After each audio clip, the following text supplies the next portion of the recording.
number in Compton, say your mama. Who with me? Even after the bullshit and drama, I'm a nigga. Drake got AKs and llamas. You can, I don't care where it's at. If I want it, I'm gonna. Cause at the end of the day, when the sun go down, and the man in the mirror's the only nigga around, I thank myself cause I pushed me. Yo, let's get to it. We only got an hour today. We have an hour today.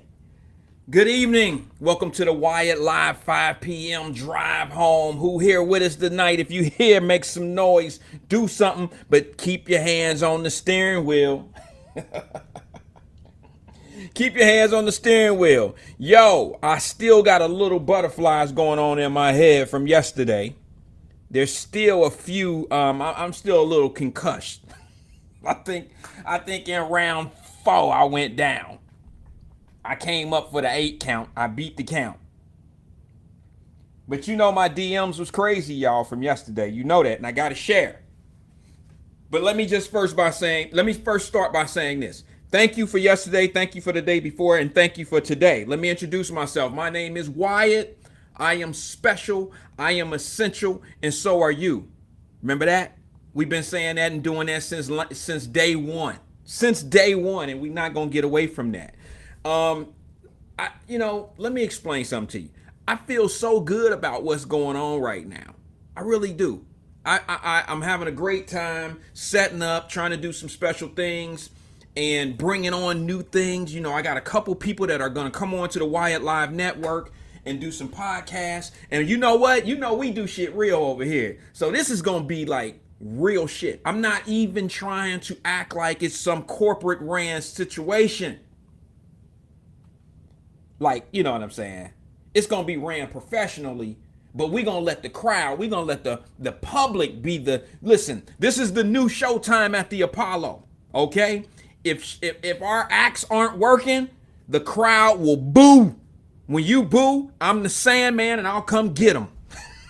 Dun, dun, dun, dun, dun, dun. I'm coming to get their ass. So we got 3, I said 2, but it's actually 3 new podcasts starting up at the first of the month. So get ready. Let people know. Let them know. We got some people coming in. Can't wait. I can't wait. Listen, I'm going to go get me some new dancing shoes. I'm going to be the Sandman, and I'm going to be pulling their ass off the stage if you don't like what they doing and what they saying. We're going to have fun with it. You know, let me explain something to you before we go into topic and all of that. First, let me just say this. Hit the share, hit the like. You don't have to hit the like. I ain't said nothing yet for you to like it. But hit the share. The more people see this, the more people we have, the more we have response, and we have more, more to talk about and have different opinions. But let me explain something to you guys how I'm feeling right now. I'm feeling super hyped. I'm feeling real cool right now because I'm back, y'all. Like, I feel energized. I'm ready to have these conversations. And let me be honest, in season 1, 2, 3 of Wyatt-Live, man, I was just too damn serious. And what I'm starting to learn is a lot of these guys that's doing this shit, I'm being honest with you. They talk about serious topics, but they ain't for real. I'm just being honest. And I got to stop taking the things that people say and the things that people do. I got to stop taking at the heart. And the reason why I got to stop taking at the heart is because they can't possibly mean some of the shit that they say. It's impossible. Nobody is as intelligent that I've seen several people running podcasts, radio stations, all of that. None of them could be that naive to believe the things that they say. What I'm learning is when you start saying things to trigger people, that's when their ratings go up and all that. I'm not going to get into all of that. I don't think it's really a secret.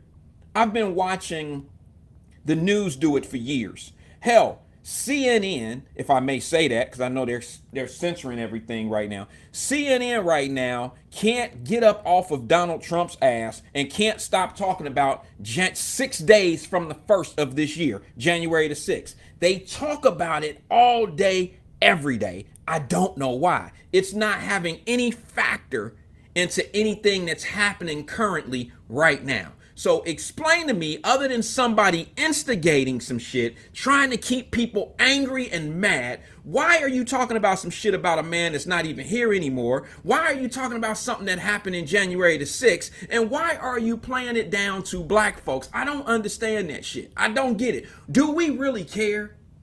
Do we really care? I'm just being honest. As in the black community, do we give a damn about what Donald Trump was doing? Is he gone? Y'all know we quick to forgive and let people go about their business. We don't really do what everybody do. You know, like we ain't about to hang, you know, like drag this shit out. You know, like what I was saying yesterday about ladies. You know, we just don't, well, ladies do it, but we don't, as the community, don't.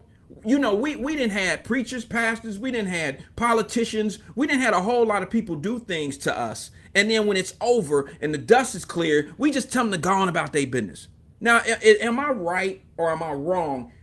Isn't the black community just sitting back saying, damn, Trump gone about his business? But you got some networks that continuously put this man in your face. January the 6th, in your face. January the 6th ain't had nothing to do with us. Y'all might think it did. It ain't had nothing to do with us. And now they want you to be mad and involve us in that bullshit by saying, well, you know, somebody threw this up in the air. Well, you know, if it would have been a bunch of black folks, we all would have been body bags all over the place. I don't know if that's true. I don't know. Because, you know, black folks wasn't going to do what they did on January the 6th. I don't even want to give January the 6th any energy right now. I said what I said. The bottom line is you got one particular news station that can't keep shit that keep us going. They can't stop talking about it, and I don't get it. But they don't talk about much that's relevant of what's going on right now. Like, what is the administration doing right now for the same people that you're inciting right now? And inciting is a big word. It's a huge word for trying to describe. But keeping people angry. What are you talking about now? What's happening right now? What are you talking about now? Y'all ain't saying shit about the border over at CNN. Let me ask you something, because that's on my thing to talk about. Not long. It's just until people get in. I just want to know something, man. Are anybody, specifically the black community, are we not concerned what's going on at the border? Do we not care? Is that where we are with this? Do we not care? I care, because I understand the economics of this country, and I understand what's going on. I understand the play. I understand, and I can see clearly what's going on. But I don't understand why we're not getting more input from the black community about what's going on at the border. CNN is they're acting just like Biden and Harris. They acting like the shit ain't really happening. You have to wonder why. You have to wonder why CNN is assisting. That's the Scottie Pippen right now of this drama. You know, Michael Jordan is the big problem or whatever. Scottie Pippen is the dude that threw all the assists and made Scottie Pippen and made Michael Jordan look good. CNN right now is the Scottie Pippen of all this shit that's going on, because they can't get up off January the 6th. I don't get it. I don't get it. Maybe because I'm not a politician. Maybe I'm not in politics. I don't speak politics. I don't need to. I don't need to understand what's going on. But that all being said, I'm still wondering what's going on with our community, and specifically the black community. Why aren't we having concerns about what's going on with the border? When in fact, you're looking at the vice president. I don't care what color they are or who they are, none of that. If it was Pence or any other vice president that went over and did that same shit over in Mexico, and where was the other? I don't know where the other place.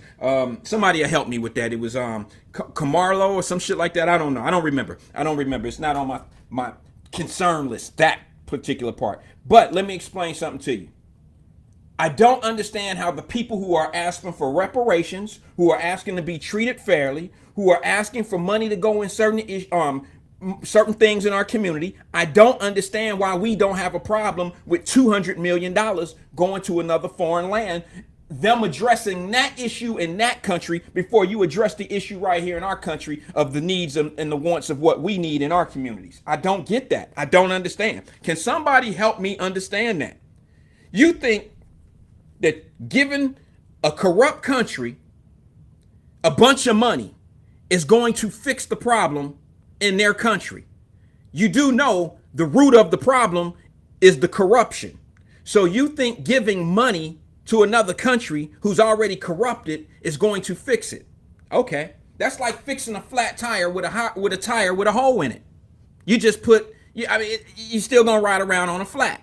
I mean, it doesn't matter. Eventually, the air will leave out of the other tire. That doesn't make any sense to me. Somebody help me make it make sense. What's up to my fams and my sandboxes? What's good with you? It's only gonna be a few of us in here today. We're gonna get going and going. Somebody sent me a DM yesterday saying, I'm listening in my car. I'm driving home from work. Don't say anything stupid. I might drive off the road. Well, yesterday they probably hit something. I'm sure they veered off. I'm not wishing it on them. They probably veered off. Yeah.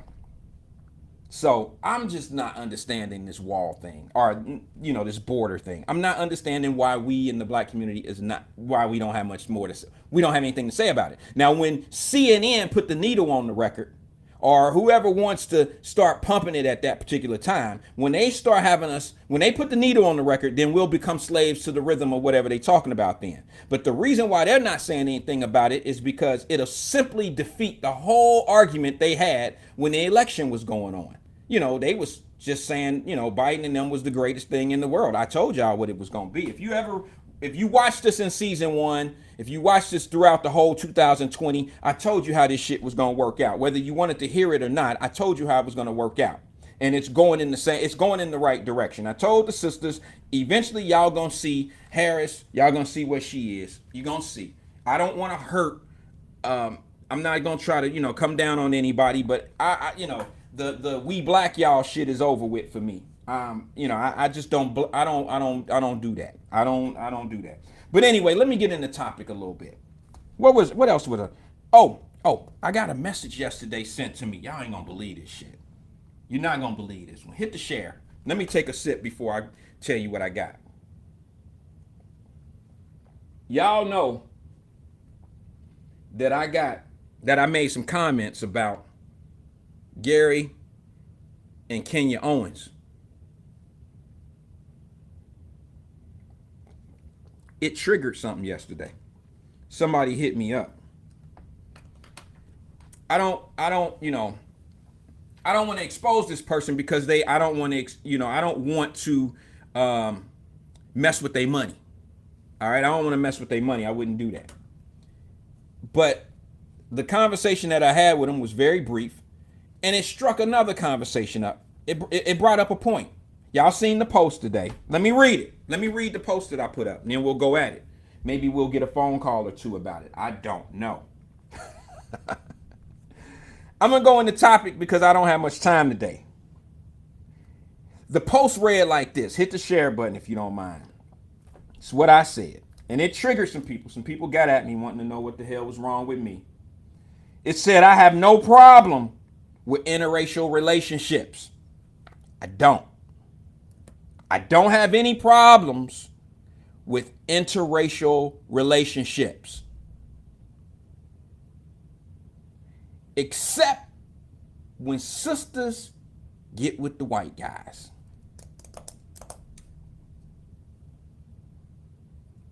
Some people hit me on the DM like, bro, what you, not dudes. Of course, the sisters always gonna come at me all crazy and say, see, there you go, Wyatt. There you go. There you go, Wyatt. Double standard ass Wyatt. How is that a double standard, sis? Because I tell you how I feel. And if my feelings that I feel don't fit what you live like, now you got a problem with me, you want to say it's double standards. Instead of asking me why I feel the way I feel, you just totally judge my comment. You put what you want to put on it. And what I don't understand is why you would do that. Y'all know how I am. Have I ever, outside of yesterday, left my sisters hanging? Have I ever? I told the truth on y'all ass yesterday, and that's why half of them ain't gonna be here today, because, they gotta calm down. You know how y'all do. Y'all put my shit in a garbage bag and put my PlayStation in outside. Y'all set me out yesterday. I ain't cool with the women no more. I'm not cool with the ladies right now. So I figure, why not rebound off some more crazy shit and say this? Why not? Why not? Well, I'm at it again, damn it. Whether you want to hear it or not. I'm here and I'm saying it again. And I say it what I said. But let me explain to you something. I don't have a problem with who anybody dates. I don't have a problem with gays dating gays. I don't have a problem with white and black. I really don't have a problem with that. The only problem I have, if it came to dating, is I don't think a dude 40 years old should be with a girl that's like 20, even though she's legal. I just can't, I don't understand. I don't understand it. I don't see what a 40-year-old, I mean, I get it. Don't get it twisted. I'm a grown ass man. I can see what a 40-year-old would want with a 20-year-old. I get that. Okay, I understand that. But what I don't understand is once it's past that point, now what? You get what I'm saying? Like, what do we have in common? What do we have a conversation about? What are we saying? I mean, what are you telling her? You know, you like anything that you talking to this girl about being 20 years older than her, you sounding like daddy. Any conversation, teaching her how to do her credit, teaching her how to pay her bills, everything that you teaching this person how to do is like father type stuff. The things that you as a 40-year-old man would be doing that kind of, you know, socially, I don't see a 20-year-older, you know, being social. I mean, she ain't gonna listen to Dr. Dre. She gonna listen to some other shit that you probably ain't gonna listen to. I don't get it. I don't understand. So that's the only problem I have in the dating game is when the age is so far away. I ain't talking 10 years or 15 years. I'm talking 20 plus years. I don't understand the connection. Now, as you get older, I get it. I could see a 50-year-old maybe dating. I don't know. I don't know. I don't know. I'm sorry. I shouldn't have went there because I know older people. As you get older, the people that was a little bit older than you become closer to you. You understand what I'm saying? Like the age difference, as you get older, them gaps get a little closer. And it's not like you're 15 and they 20 and they seem to be a mile longer, you know, older than you. It don't seem that way. But as you get older and that 5-year gap begins to shrink. When you 25 and they 30, y'all got a little bit more in common. When you 30 and they 35, y'all right there. Y'all doing the same shit. When they 40 and you 35, y'all still there, you know. And now when you 50 and they 45, y'all can go to the same, y'all doing the same shit. Okay, I get that. But what I don't understand is when a 40-year-old man is with a 20-year-old. I don't get it. I don't get it. And I see it a lot. I mean, I know it happens. It happens a lot. Because a 20-year-old, she don't really know any better.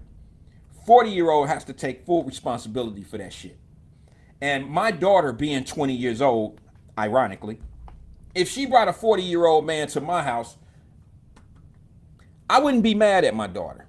I mean, I would be mad, you know what I'm saying? But you know the type of mad I'm talking about. I wouldn't be mad at her like this the end of the world for her, like I'm writing her off. But his ass would have a problem. A 40-year-old man can't come to my house right now with my daughter. That just can't happen. All right, because we would have an issue. We would have a serious issue.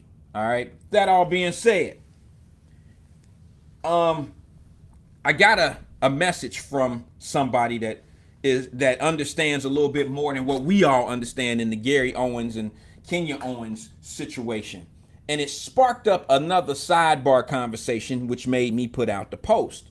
And here's the thing, man. This is going to be kind of weird. This is an odd conversation for me to have. I'm glad we only got an hour today.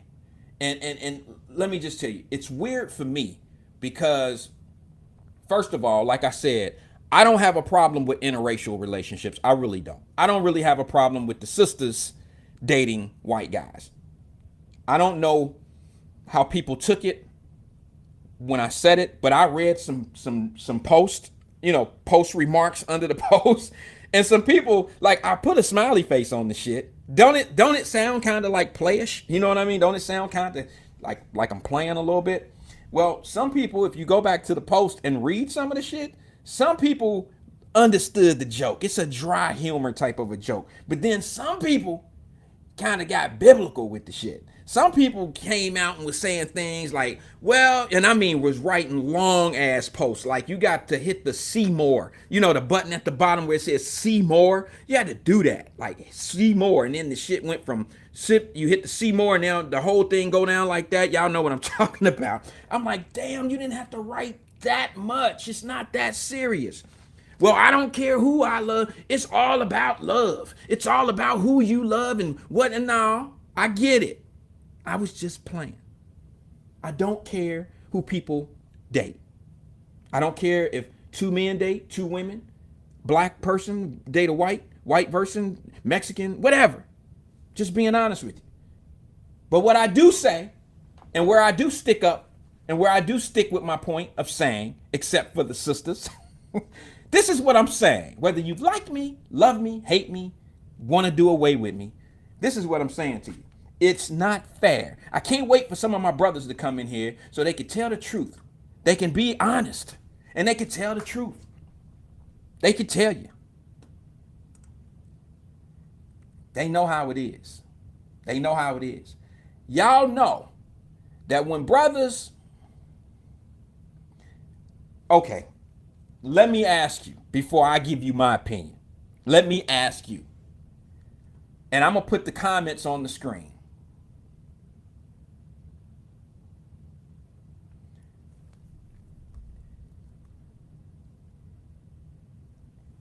Who dates up when it's an interracial relationship? Who usually dates up? Y'all know what I'm talking about? Who usually dates up? Who getting the advantage in an interracial relationship? Y'all want me to rewind that a little bit? Can I rephrase it? In other words, do you think that when white women date black guys, there's usually some incentive there outside of him just being a brother? Do you think, because some sisters hit me up on the side, in the messenger, and they was like, most brothers who date white ladies are dating athletes, ball players, professional athletes, and they in it for the money. I bet you they wouldn't mess with him if he was a garbage man, or if he was broke, they wouldn't want him. I don't know. Would a Kim Kardashian want a Kanye West if Kanye West wasn't a billionaire? I guess it's a valid question. I'm just asking.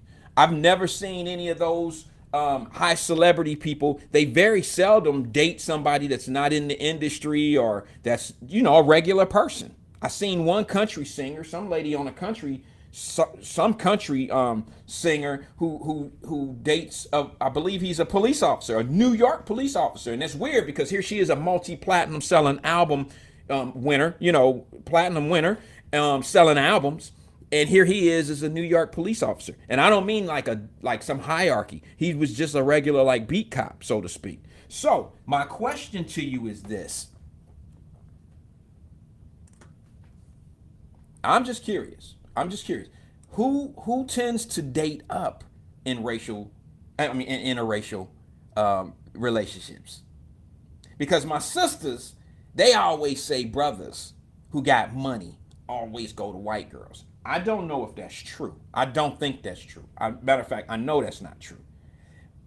They always show things like that, and I think there was a hidden agenda when things are seen like that. But how many? I'm sorry, I get a little tickled when I talk about this. But how many white girls or white individuals who have a bunch of money end up with a black woman on their arm? How many white men that are rich end up with black ladies on their arm? And I'm not talking about,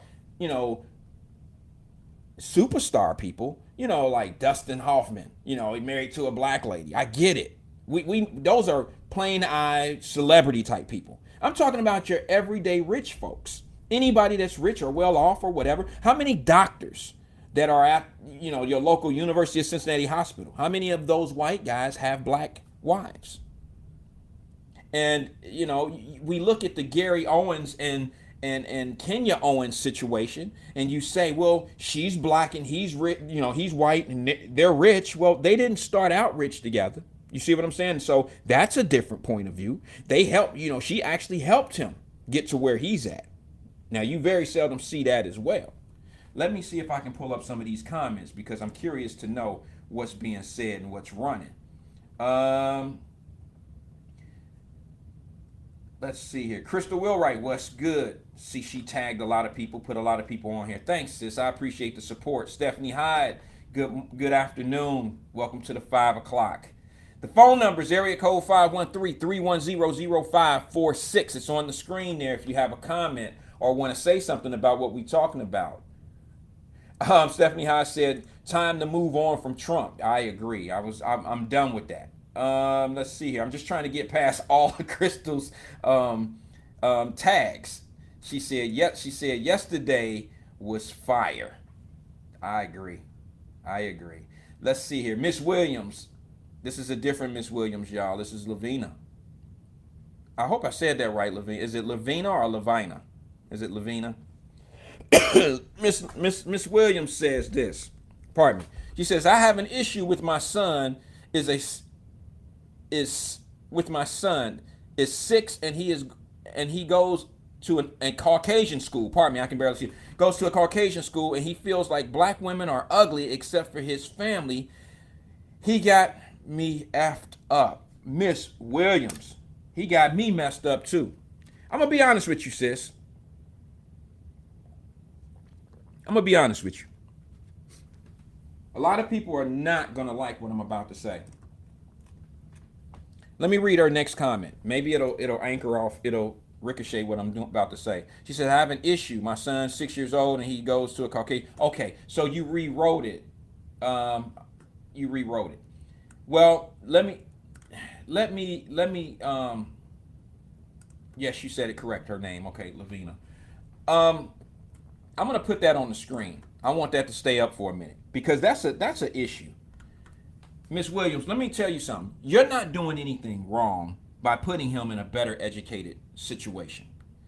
It's an easy situation to be put in because I was there. This is something easy for me to talk about. Because the only advantage I had is when I went to an all-white school, I still lived in the hood. So there was no escaping my identity. When I lived in Laura Holmes, I went to Sands Montessori School, which was down in the hood, but it was an all-white school. And it was kind of crazy because I was a hood kid when I was at home, but when I went to school, I went to a school where nobody like me was there. There was only 2, maybe 3 of us that was there. One of the kids was like mixed. And I'm gonna be honest with you. I had a few issues. With how they were living when they were at school, those type of ways, the way they were living. Those kids seemed to have everything. Let me give you an example. Who remember back in the days when we were wearing those shoes called Bass, Bass, and they were all leather brown shoes, and we would wear them and we would get them in the hood. We would wear them and clean up, put straight leg jeans on. I ain't gonna go too far back on y'all, but they were dress up shoes, okay? But casual shoes you could wear with jeans and blah, blah, blah. Well, I had to have some. I was dying to have some because all the kids at school had them, okay? And for some odd reason, those kids would walk on the back of those shoes. The white kids would walk on the back of those shoes and drag them and just beat the hell out of these shoes. And they look horrible. And for some odd reason, I always knew I could never do that. I couldn't be that bummy dressed up. You know what I'm saying? I couldn't wear those dragged up shoes because for me to wear them shoes, it would have looked like I was poor. For them, they had on Docker pants with a polo shirt and those raggedy ass shoes. And for some odd reason, it looked cool. And I think I was being put in this mindset of no matter what, white is right. That's where I was. Now, for my white people that are listening, don't get it twisted. I'm giving you the insight of how we go through things when we do when we do migrate, when we do things. There's still a mental aspect of what we deal with and what we're going through. But I had that identity. I had a little small identity crisis. But, the hood didn't help me. My brothers and sisters in the hood didn't help me. Because let me tell you what, you see me. I'm a light-skinned brother, right? All right. At one point, I was not ashamed of it, but I wanted to be darker because when you live in the hood, we all had nicknames. We all had nicknames. You know, we had, I ain't gonna put the real name on the name of the person to protect them. You know, they might be mad at me telling some real shit out here, but we had Cow Breath. We know who that was. We had Cabbage Head. We know who that was. We had, guess who we had? Guess who I was? I was like 2 or 3 different names in the hood. I was 2 or 3, two names for sure. The third one, I don't really got that. I don't want to say that. But the 2 that I was called was, because I was light skinned, was Mellow Yellow. Okay, remember the drink Mellow Yellow? I was the yellow dude down the way. And the other one, which was supposed to be derogatory. So don't ever think, I'm going to tell it, don't ever think that we don't say certain things in the hood to hurt one another. This was a derogatory statement that they are giving me a derogatory definition. I was not only called Mellow Yellow in the hood, I was called White Boy. I was White Boy. Now, as I got older, I started thinking about why was I classified as White Boy in the hood? Because I was light skinned, so they'd be like, wow, White Boy. Was it because I was light skinned? I had to think about it. Was it because I was light skinned in the hood? Because light skin was not as popular in the hood back in the day. Okay, it was kind of like dark. It's sort of like what we got now. Dark skin and light skin people still have issues with one another. There's still some shit going on. There's still some slack going on. I think light skinned people get tested more. I think dark skinned people just test us like we ain't about it. I don't know. But then I was called White Boy for probably 2 different reasons. Probably because when I was going to school, I was coming back, my English was quite not what it was in the hood. My vocabulary started to change a little bit. All my friends was going to Washburn. Big ups to Washburn. I ain't got no problem with Washburn. But my friends went to Washburn. I had to walk all the way from downtown, hit Lynn Street, walk down Lynn and go through Stanley Row Tower. Y'all know the projects. Go through Stanley Row. And I had to go to Sands Montessori that was over there. And when I got there, I was an outcast. So I had it both ways. It was a little difficult both ways because when I went home to the hood, I was White Boy. And I think it was because, not only because I was light skinned, I think it was because I had issues. I wasn't saying things. Now, y'all gonna get mad at me because people in my neighborhood, where we from, still say shit like this. I'm gonna bring it up. Say words like, I'm finna go somewhere. I'm finna go to the store. Why? My mama would whoop my ass if I said that. My partner, a friend of mine named Steve Spencer. What up if he on here? What up? Big ups to you. It cracks him up when people on the radio and on podcasts, when they say things like finna. Well, I used to get my ass beat if I said finna. It didn't take me long to stop saying words like finna. I'm finna go to the store, Mom.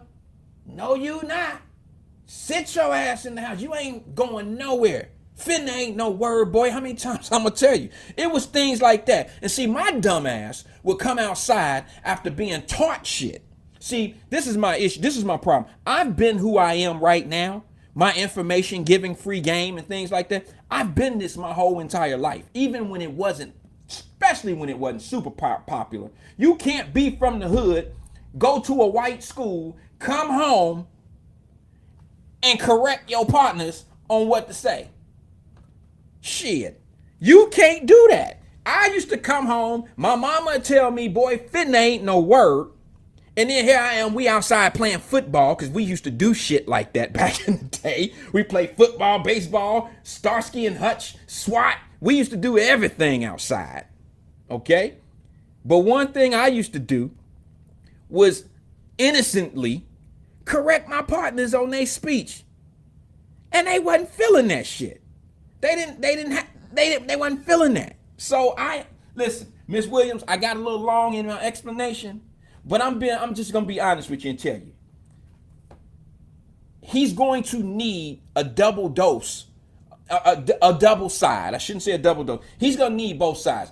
I understand where he's at. I used to go to an all-white school when I was a little kid, and I used to see them do things, and I used to think little white girls was cute, and I used to wonder why my sisters was wearing their hair a certain way, and I didn't get it. I didn't understand that, I know my hair was nappy, and it took forever to get my shit right, but I never understood why my sisters had grease and shit, and the only straight hair, and y'all gonna get mad at me, but I'm speaking the truth. Ain't nobody else gonna tell you no shit like this. Don't be mad at me for my truths when I was a child. But it seemed like the only straight hair the sisters had back in the day, was when they used to take the Vaseline and shit and bring the baby hair down on your head. That was the straightest shit we had back in the day. Y'all know that's the truth. Because back then you used a straightening comb. It ain't as convenient as it is now. And how many people would actually sit down and have that straightening comb? They would sit it on the iron. Sit it on the stove, on the fire, and let that shit get hot. And then put it in your head. As I got older, I understood why nappy was kind of, it was just what we was going to do. But I used to go to the school, and I would see all the white girls, and I would say to myself, I mean, get mad if you want to, but I thought they looked good because that's all was in front of me. Everything was clean, nice in order. Everybody spoke well, and I'm like, this is a whole nother world. And then when I try to share some of that where I live, that was certainly frowned upon. And I still to this day go through some of those same issues. Being who I am, I'm just being honest with you. I still have some of them issues because I've had some advantages in life. I've been able, some doors have opened up for me that some of the opportunities weren't for some of my friends. They made different decisions. I decided not to go to the parties all the time. I decided not to go get trim. We used to call it trim back in the day. They say smash. I decided that it wasn't safe for me to have children at an early age because it might affect my future. No shade. I'm just being honest with you. That was the thoughts that were put into me at the school that I was going to. I wasn't that damn smart. I had to be around it.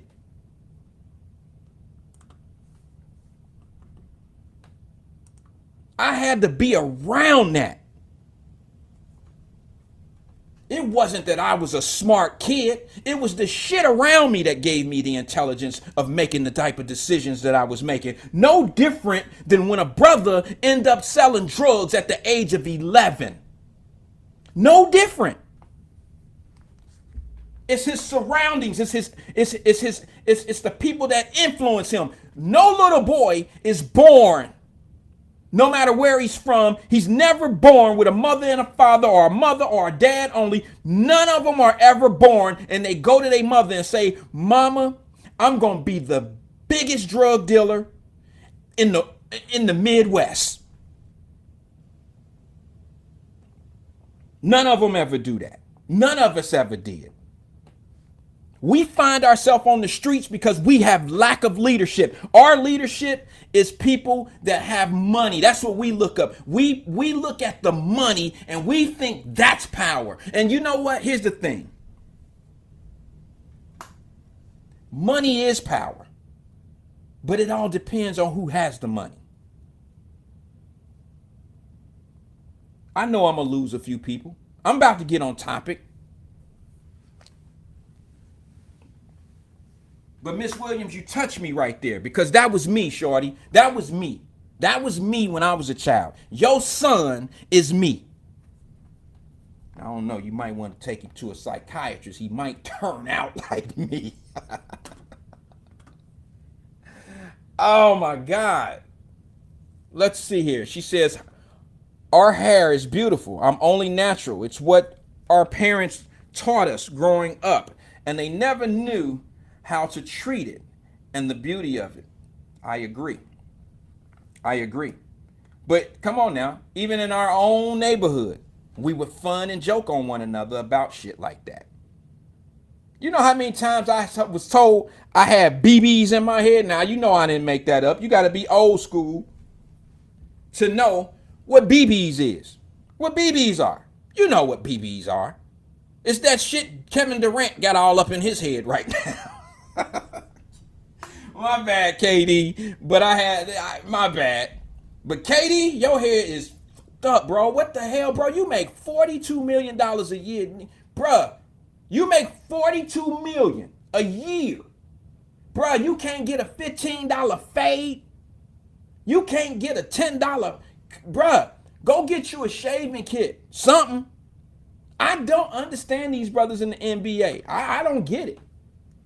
I don't get it. How you make $40 million and you look like you make that the only thing 40 about you is 40 ounce. You look like you about to go sit on the bench when you check out of the game and toss a 40 up. That's what you look like, bro. I respect your game. Matter of fact, bro, I wouldn't be one to argue if you're not the best player in the NBA right now. I wouldn't argue. If somebody said Kevin Durant is the best NBA player in the league right now, I couldn't argue that. I can't argue that. I would say, you know what, bro? If it wouldn't take much to prove that to me. It wouldn't take much to prove that to me. But Kevin Durant's hair is ridiculous. KD hair is ridiculous. You know, when I start learning to work this software a little bit more, I'm going to put pictures up. Because I probably could put a picture of him up right now. But I ain't trying to blast nobody like that. I wouldn't do that. I would, but I don't want to do that, to be honest with you. But you can't make $40 million, bruh, and be running up and down the court. And you know them different camera angles. They hitting him crazy. They hitting him like this from the sky high. The sky camera up there on the top. Nothing but wreckage up there. The sides is wrecked. Everything wrecked. I mean, come on, KD, bro. Come on, man. I'm done. I'm done with KD. If he's the best NBA basketball player in the league, I wouldn't argue it.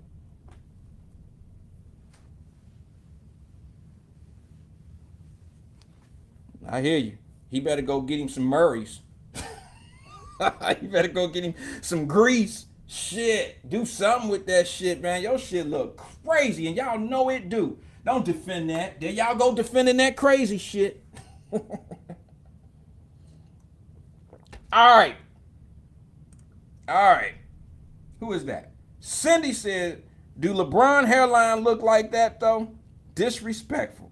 Now, y'all know LeBron trying to save it, but LeBron is exactly what I'm talking about. LeBron make the same money, if not more, and LeBron is totally groomed. He's groomed.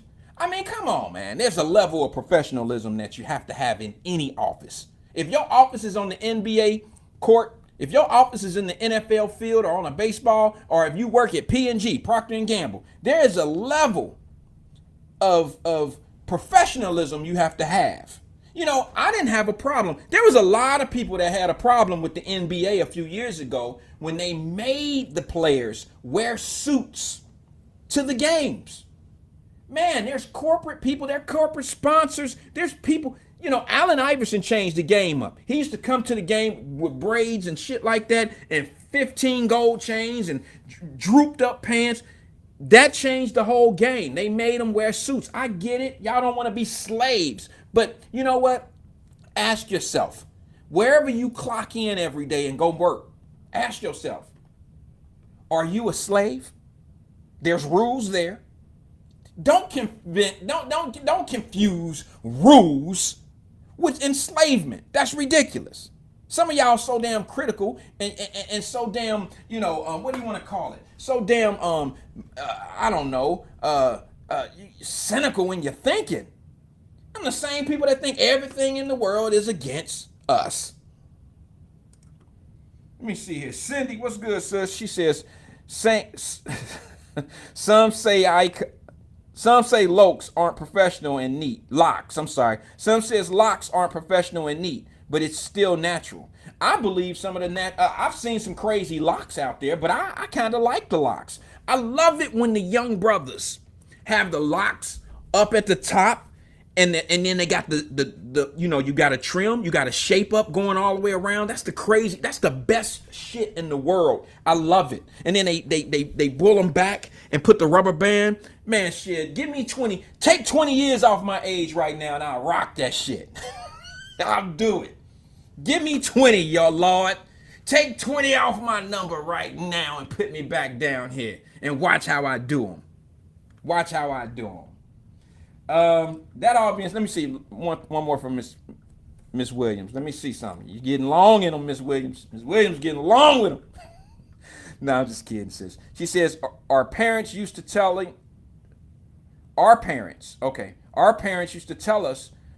don't get your hair wet, it'll get nappy, yeah? But actuality, our hair like a plant, and it needs water and moisture, and woo, baby, listen, it's everything. I agree. As a young kid, my hair grew like a weed. My hair grew like a weed. It really did. As a young kid, my hair grew like a weed, and I had BBs. I had nappy hair. My hair was thick. I had that type of hair, and I had that kind of head where when you put the Afro pick in the comb, I had a tender head. So you could just barely, my daughter's like that right now, my youngest daughter, you could grab a brush and she about to fall over. It used to be like that. She's older now, it's not like that, but she used to fall out like we did back in the day. You remember back in the day, we'd get the comb and you would pick it up and somebody would grease your scalp and all that. We had tender heads back in the day. Man, I had one of the worst. Let's see here. Kaylin Mack says, do they still make you wear suits when you're going for an away game in high school? I don't think so.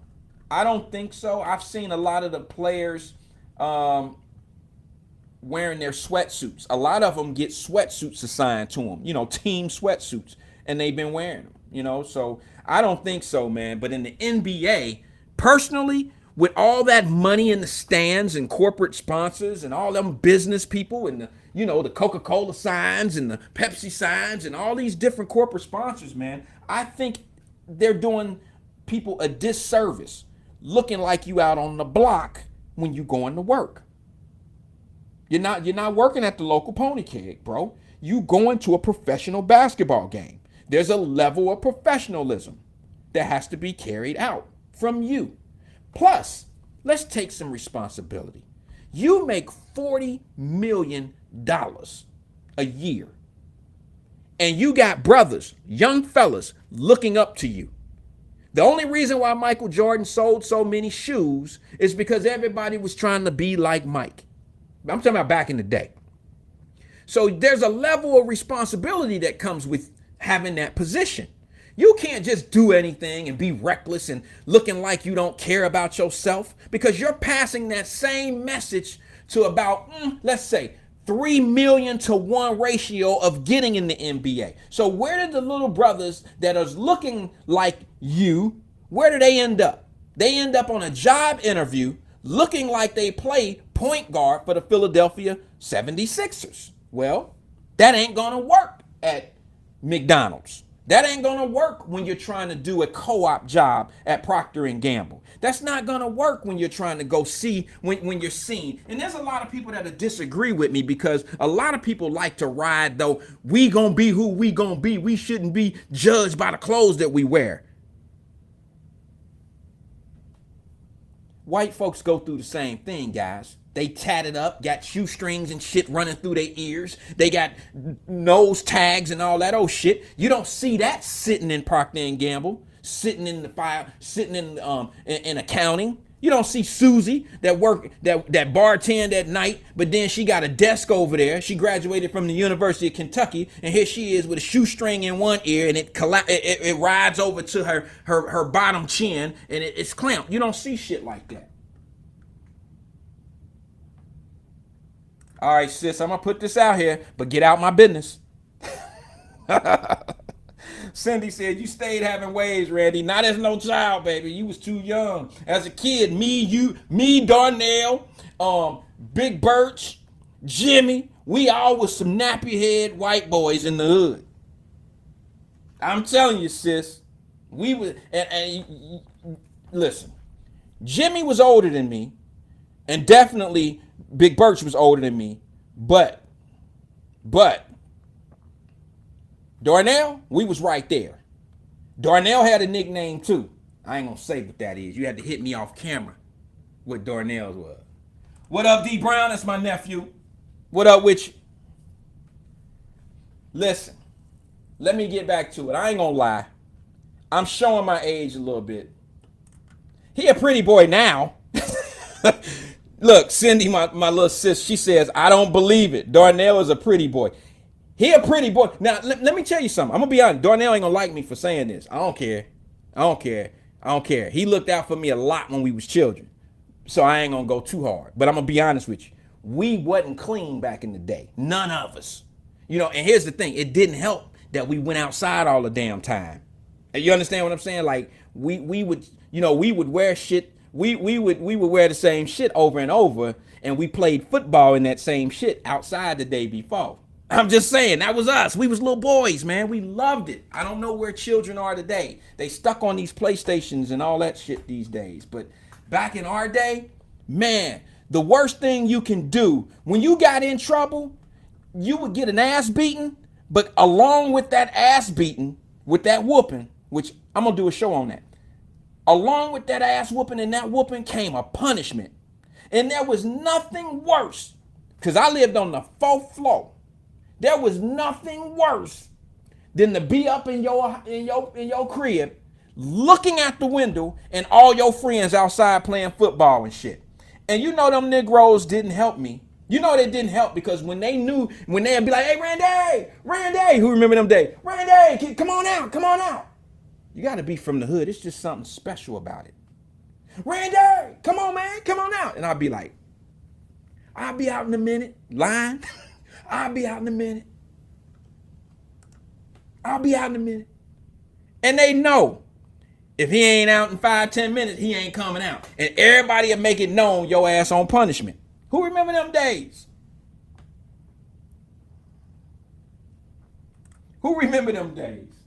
Everybody knew your ass was on punishment. Do they still punish kids today?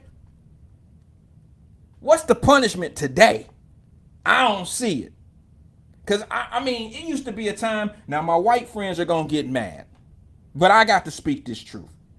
There used to be a day where black kids would never, we wouldn't even think about talking back to our parents.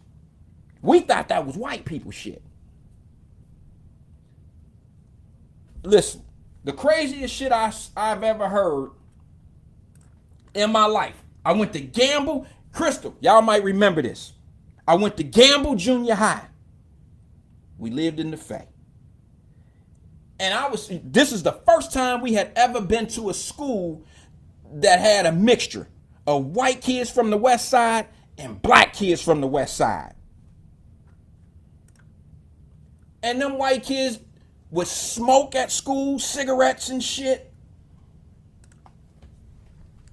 And I'd be like, damn, they grown. Because the only time I was going to get cigarettes is when my mama sent me to the store.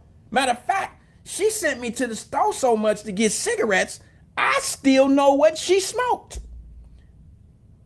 She used to put it on a note when I was young. We all went to the store when we was kids, and your mama would send you up there with a note. A pack of bologna, a Pepsi in the bottle. Mama, can I keep the change? Hell no, boy. Give me a pack of, get the bologna, get some bread, and get me a Pepsi. Get me a Pepsi. That was my mom. Get me a Pepsi. And I knew I only had a sip coming. All right. Get me a Pepsi. And don't forget my cigarettes, boy. That was my mama. Don't forget my cigarette.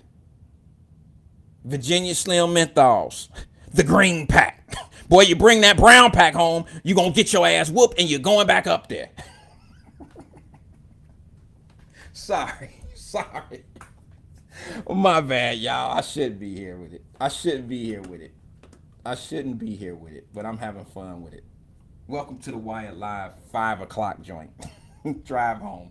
Maybe I'm making some of y'all feel like you used to feel, or maybe some of my listeners are a little younger. But, we had it that way. I had a friend. This is the last time. Oh, let me go back and then I'll tell you about this friend. I promise, and then we'll get into something totally different because I'm about to get into it. I promise. But when we went to Gamble Junior High, hey, Crystal, I don't know if you remember this. I don't know. But I'm about to tell you, we had white kids from the west side, black kids from the west side, all in one school. Bad idea. We got along, but not all the time.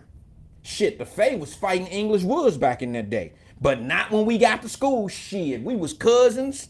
We was brothers-in-laws and all type of shit. Because we loped up. We wasn't about to just be like, okay, it was like going to jail or some shit. Like, oh, look at no, you can't be with the Mexican squad and you be with the white boys and you be with the black guys. No, the black guys had to sit together. The Mexicans sit together and the white boys sat together. I know y'all remember that shit. But in class, the coolest shit in the world was the white boys in class. Let me tell you why the white boys was so damn cool. Because they talk shit. You know who they talk shit to? Not us.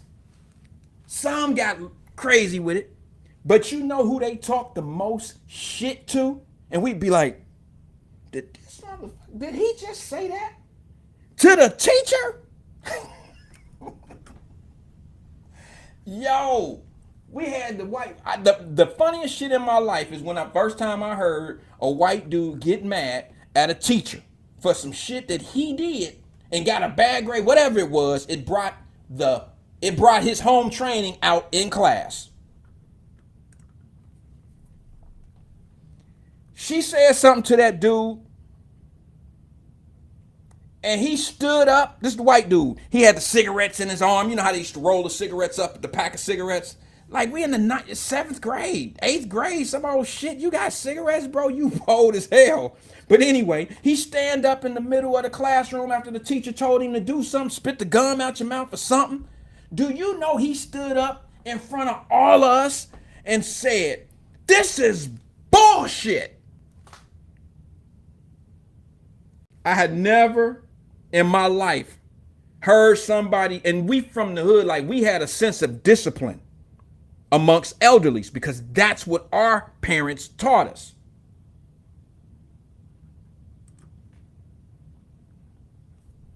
That white dude stood up and said, "This is bullshit." I said, we all looked at each other like, what the hell? See, today, they would think that kid was about to shoot up the school because that's the reaction we had. That was like total renegade shit.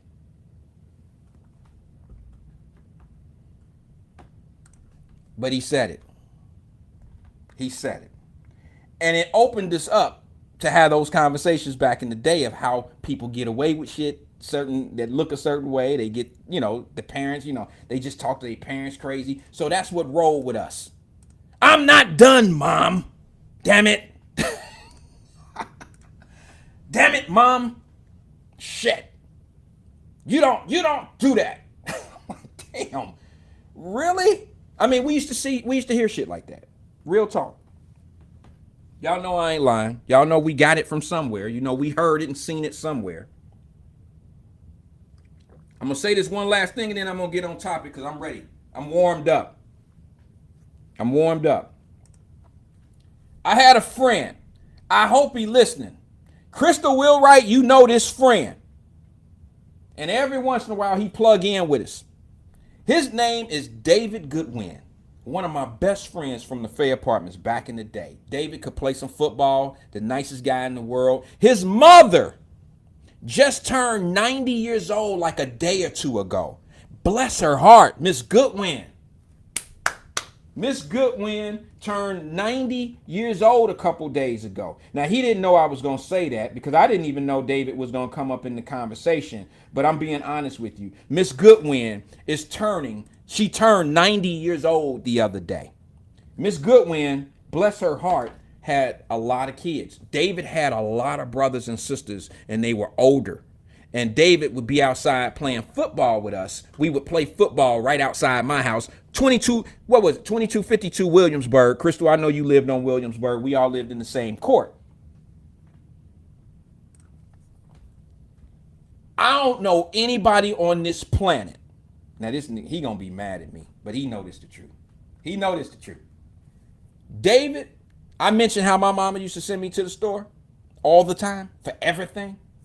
David is the only one I know who had to go to the store every 5 minutes. I used to think they was rich. If he watching, or if he watched this rerun later on, he gonna laugh because he know what I'm saying is true. I have never in my life seen somebody go to the store. Miss Goodwin was a cooker. She probably still is. Miss Goodwin cooked all the time. Like, she fixed meals every day. She's old school. She's 90. So when we lived in the Faye, Miss Goodwin, you know, she had the house that you could smell the food coming out of, and you'd be like, damn. You would go over hoping that they'd be like, you gonna stay? You gonna stay to eat? Because, you know, I ain't had that to go home to at that time. So, but it never happened because they got it, you know, they had a lot of kids. But, and then see, David's, I ain't trying to make this about my man, but his brothers, his sisters were so much older than him that his nephews were close to his age. You see what I'm saying? So they had a house full of people. So he always had to go to the store. We would be in the middle of playing a football game. Right outside. David! Miss Goodwin calling. David! And that nigga, he already knew what the call was for. I gotta go to the store. All right, let's get at it, y'all. Here we go. We've been in an hour. My question of the day is this. I'm wondering if anybody gonna call me. My question is this. Like I said, I don't have a problem with interracial dating. But let me ask you something. I mean, real talk. Who generally dates up in an interracial relationship? The brother who dates the white girl, or the white girl who dates the brother? I mean, I ain't trying to be funny, but there's a lot of NFL players and NBA players that got white girls. A lot. That's a come up. That's a come up. Now, I don't care if you like what I said or not. We know that to be the truth. And I have to say, you're never going to get generational wealth. Not in our community if that continues to happen. So when you hear me say these things, they're gonna probably sound like, oh my God, Wyatt is being racist. And love is love. So why would he care about that? Well, I don't really care about it. I just want it to make some sense. I kind of want to bring something to the table because what I don't understand is how could it be more one way than the other way if there's no relevance in what I'm saying? There has to be some sense of relevance of what I'm saying because it's happening too much one way and not the other. I very seldom see a professional white lady who went to, let's just say she's a doctor. I very seldom see a doctor, a woman, who goes and gets a brother who ain't on that same level. I ain't talking about, she can get a black dude, but he probably a doctor. You understand what I'm saying? They tend to either marry up or marry at their level. And let me tell you, I don't know if it was Justin or if it was Court. Somebody sent a message. Those two brothers got the same type of personality, so I get their humor mixed up sometimes. These are great brothers that are part of the Wyatt-Live family. And they keep me going. They keep me laughing, even in the toughest times. And I'm going to be honest with you and tell y'all this. Them two Negroes fell out on me yesterday, so I ain't messing with them no more. They ain't come to my rescue, my back, or nothing. They was whispers. They were ghosts yesterday. They were straight up ghosts yesterday when it was time for them to act like, to have my back. When it was time for them brothers to have my back, they were nowhere to be found. Didn't even send me a DM say, hey, bro, I was asleep. My bad, I missed the show. I watched the rerun. Didn't even come make up a lie. Just didn't show up. Just left me hanging. Let me see something. Okay, just wanted to make sure my phone is on. They left me hanging, y'all. Oh, there he go. Oh, there he go. Hold on. Now you want to say something. Now your ass want to come to life. Yesterday it was all, and I was sitting there and I was like, where's Justin at? Where's Court?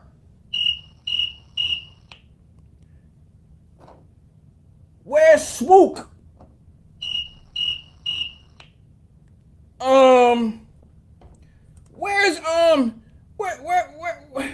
Where's Jesse?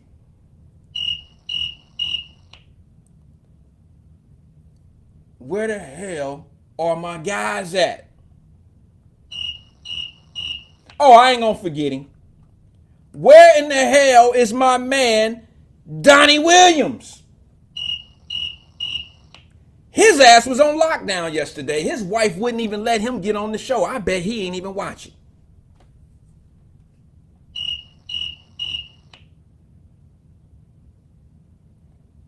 I called Donnie phone yesterday. I ain't gonna lie to y'all. I called my man Donnie, that Miss Williams is who his wife is and who was on the phone yesterday, and she called lying and shit all day yesterday on the phone. She just was lying. She had the microphone, she had the lights in here red. Her, Dominique, they was acting a fool. They was lying all day. Lie meter, the detector, the lie detector, the meter was flapping and the shit broke down, all type of shit. They was lying, y'all. They were lying. Dominique on punishment. She on Facebook jail. She on Wyatt-Live jail. Your ass can't call no more. You lie too much. I called my man Donnie yesterday. I called my man Donnie Williams to ask him where was he at. Not only did I call Donnie, listen, let me tell you. First I'm going to do Donnie, then I get the rest of them. I called Donnie yesterday, and when I dialed his number, this is what happened. We're sorry. Your call cannot be completed as dialed. I said, nigga, you don't even have no house phone. Don't no cell phone make no noise like that. Y'all playing with me. Y'all just left me out here hanging. I told the truth. The only brother that came to me and had my back yesterday was Davis. Thank you, brother. Brother Davis. Davis is the only brother that came on here and threw scripture at y'all ass. He threw scripture. And he said, Wyatt, you right. You right. That's my dog. Yeah. So now, Justin and all y'all want to play, you want to be in the background now. I didn't even know you was on. Now you want to come on. He talking about I couldn't help. So you let me drown alone. You wouldn't throw no life raft out there for me or nothing. Donnie ain't shit either.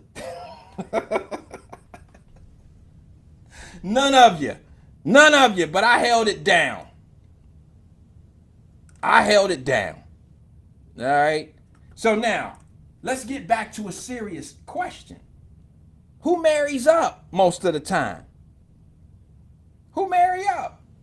I mean, how many actresses? How many white actresses do you see out there? The white girls, the white ladies. How many of them marry white, black men? These are multi-million-dollar people. They have a brand. They have a crowd. They have an audience. They have everything an NBA player has. Why is it that we tend to go to is it just love? Are y'all serious? Or Miss Williams? Can I get serious with us one time? Could it be that we go through those things early in age? Because I'm a true believer that it happens. It's an identity situation. Your son may be going through that same situation. I've been there. I had to look at two different people. And I had to judge. And I had to be like, damn, why my sisters don't do that type of stuff. Now, I was young. I didn't know any better. I didn't understand the differences in culture. I didn't understand that circumstances make us who we are. People don't understand that. Big up to LeBron James marrying his high school sweetheart, having kids, having a family, staying where he is with it. Big ups to him for that. Big ups for the old school dudes. I'm going to throw a name up in the air for you. Big up to Gary Payton. My God. One day I was watching an NBA. Gary Payton was the point guard for the Seattle Supersonics back in the day. One day they happened to show his wife. My bad, GP. I'm sorry, bro, but I got to tell the story, bro. I mean, it ain't no long story. I mean, shit. We like what we like. But GP, Gary Payton's wife, she looked like she looked like they were making $3 million a year, but she was still at home getting on Section 8, getting a check. I think she was the first NBA wife to wear a bonnet to an NBA game back in the day, before bonnets were bonnets. I swear. This girl looked like she was, she just didn't look like they had it. Now, do you have to dress up for every occasion? No. Do you have to look like $1 million everywhere? No. But when you go to an NBA game and you're the wife of an NBA player, damn it, you just visited your husband's job. You just went to his job, sis. Damn it, don't be walking on the, you know how you, and not to mention, I ain't got no problem with no heavy ladies, but when you heavy, you got to have your shit together. You know what I'm saying? When you know what I'm saying? You got to keep your shit straight. You got to keep it together. There's some sisters out here that's big and beautiful. Trust me, they got their shit right, everything where it's supposed to be, and they don't walk on the back of their shoes. But Gary's wife came in there looking like she was bringing a plate from the picnic. I'm just saying, like, we out in the parking lot and that's what she was looking like that day. And you on national TV. He's in the playoffs, sis. You're going to his job. Damn. Monique would have had a field day with her ass. But that all being said, I just want to know. I'm being honest. I want to know. Who has the upgrade? I mean, who's the, how do you feel about interracial dating? I don't have a problem with it. But why are these brothers marrying girls that ain't got nothing? Bro, you could do that for a sister. It would be one thing if I seen it going both ways. That's how I know I'm not crazy, because it don't work both ways. There's a reason why it's not going the other way. You know what I'm saying? There's a reason why, because the shit ain't normal. It's not normal. You make $30 million a year and he work at Jiffy Lube. That shit ain't normal. Unless what world you living in, I don't know nothing about that. But come on, sis. Somebody help me. I don't want to talk by myself. I need somebody to tell me, why is it that brothers end up with, white ladies that are not, let me give you a perfect example. Let's take Tiger Woods for an example, who is a billionaire. This Negro married the nanny. Bro, who do that?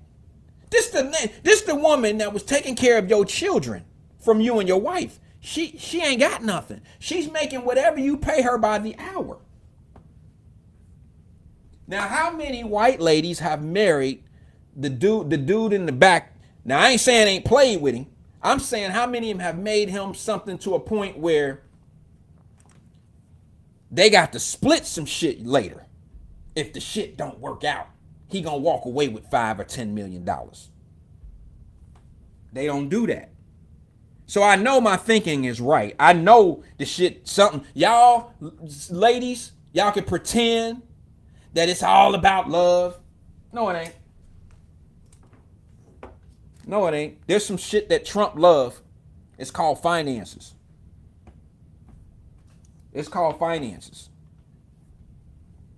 And y'all know we got some gorgeous, beautiful sisters out there that fit the same top 10 category of some of the women that these brothers are marrying.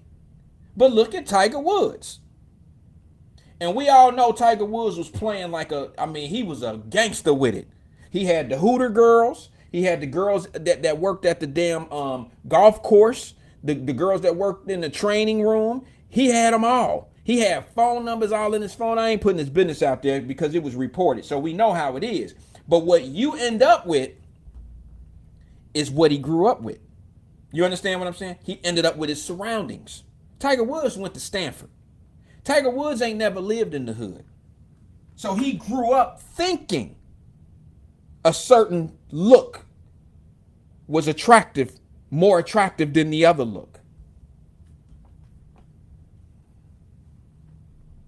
But some of y'all ain't got no, look, let's be honest. Some of them brothers, them NBA players that's paying all this child support, they paying child support to Felicia and them down in the hood. Y'all know that's true. Y'all know that's true. But then you boo up, you marry somebody else.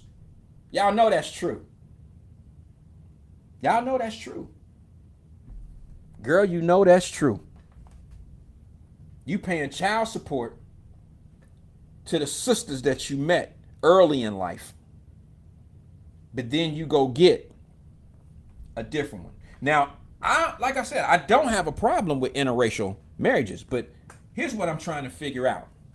Sisters, I'm about to trigger you.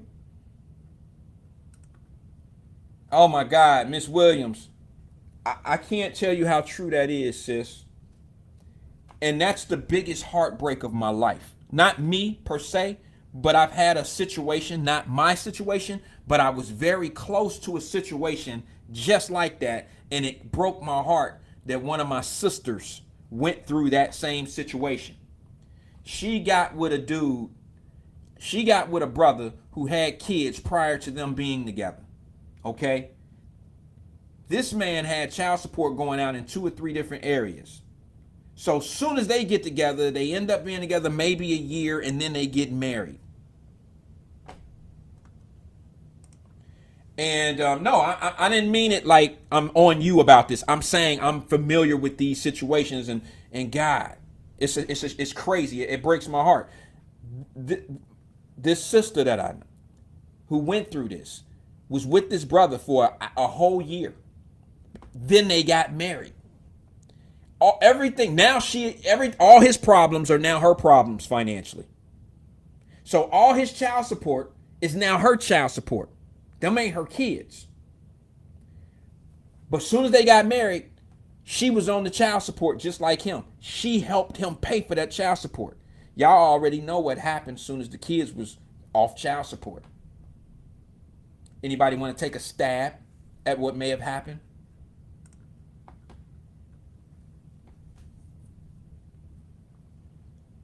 He didn't want her no more.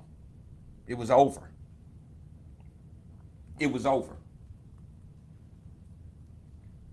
So somebody explain to me, please answer this question for me. Why is it such an off balance of what we're seeing? Do they just know better than to do that? Are we still the same value if we don't have money? I'm gonna be honest with you. I'm a very fortunate, blessed individual.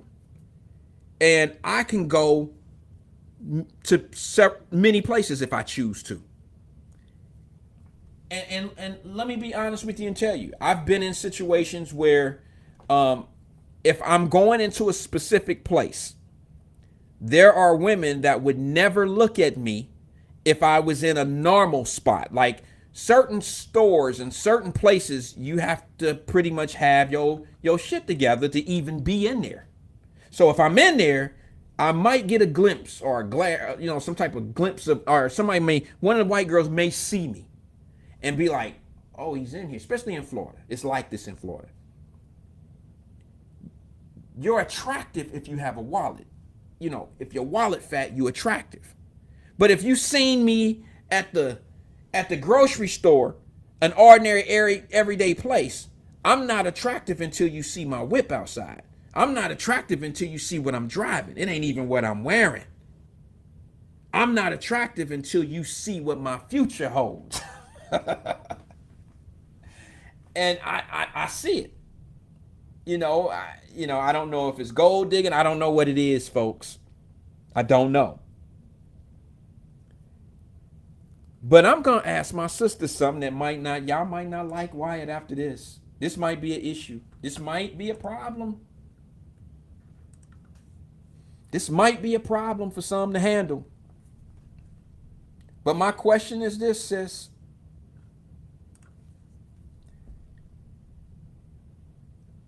Why don't y'all step y'all game up to that? You that damn dedicated to a brother where when you constantly see brothers who get money, go get something that don't look like you want to stay that loyal and not try to get yourself together to be able to make the same type of moves that they making? I'm talking about your counterparts, the white ladies. Ooh, bro's gonna be mad at me and women gonna be mad at me. I don't think I'm gonna win this one. And I already know Court and them gonna ghost me. I already know that I'm out here on this damn life raft by myself with a hole in it. I'm gonna tell you something I seen it was probably not over the summer, because the summer is still here. It wasn't 2020 summer, so it had to be 2019 summer. There was a boxing event. Outdoors, downtown on the river, at Montgomery Inn. It was an amateur show. And I went down there, and I'm gonna protect the innocent. I'm gonna protect the names. Because the only time I'm gonna bring your name up is when there's no malice, when there's no form of hurting someone.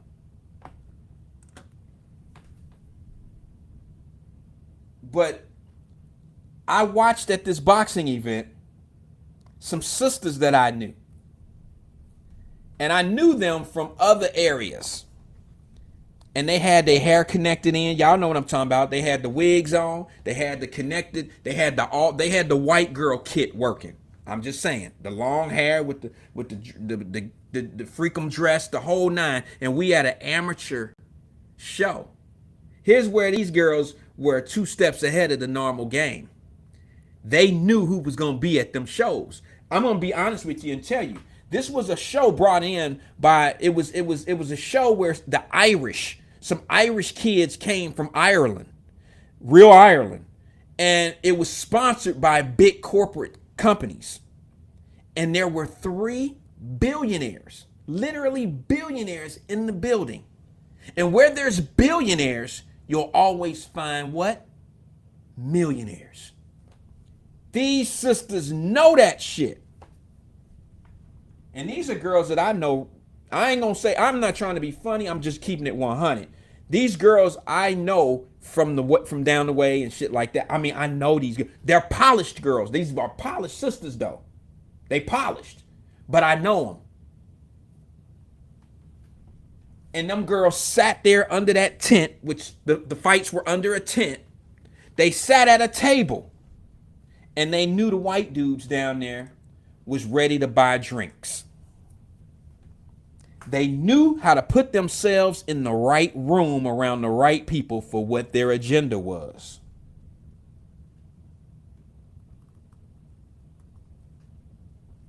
So my question is this.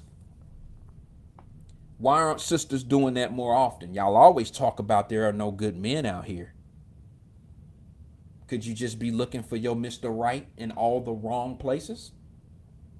Or you gonna say, Wyatt, just because he make money, it's because he got a bunch of money don't make him right. Well, sis, I gotta say something to you about that shit.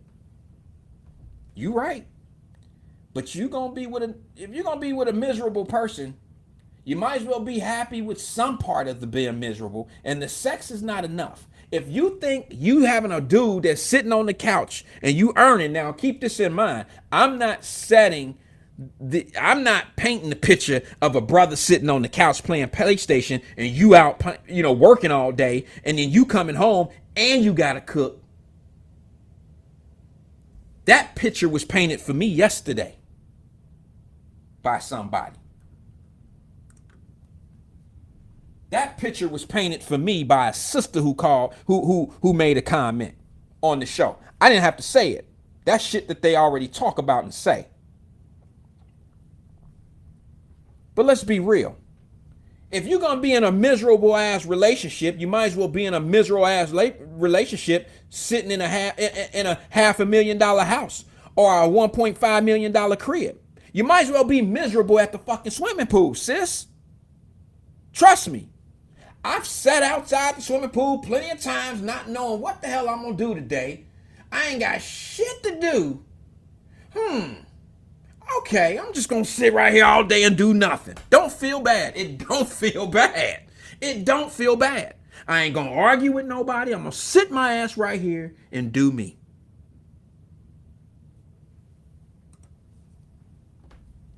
That's what I do.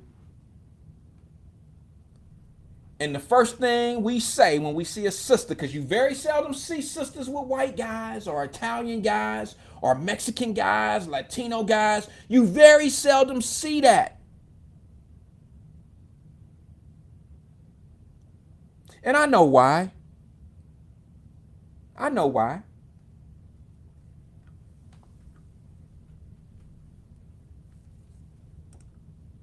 Let me see who I got here. Michelle. Let me make sure I got your comment. Let me see. That's Crystal Powell. Didn't we have a conversation about this last year on Wyatt-Live? Do you remember the comment you made on Wyatt-Live probably a year ago? You know, it's funny, Crystal. I have this memory of an elephant.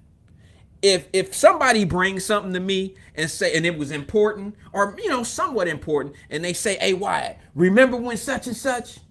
Usually, if I say, nah, sis, or no, bro, I don't remember that shit, I'm probably lying to them because I remember everything.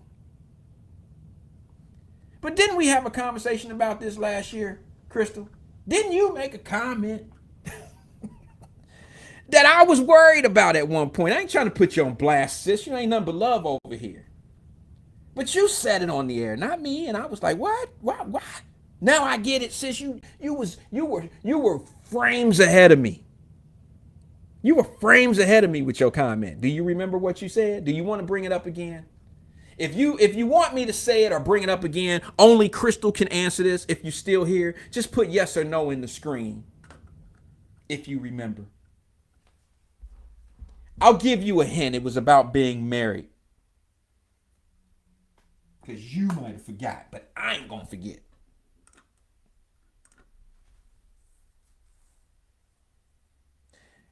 Miss Williams says, I know the game too well. And at half the time, it's not even worth.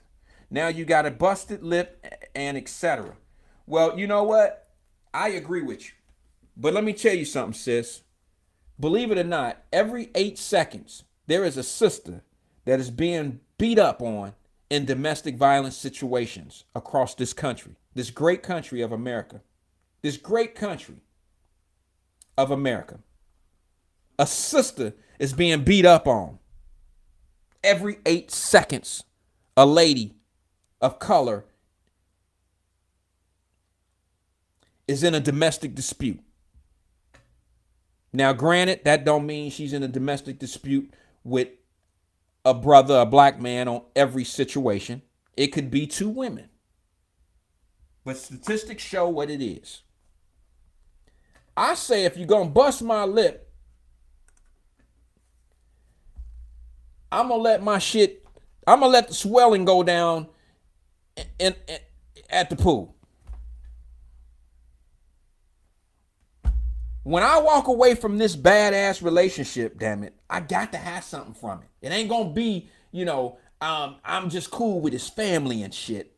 Cause sisters, like this, I grew up with a family where I had some people in my family. I had some cousins who had some very nice women. I had one cousin, man, I don't know how the hell, I know how he did it. because he was slick. He was permed up. He had this dude. He was one of my favorite cousins. Still one of my favorite cousins. He always had the baddest. When it came to females, he had the baddest.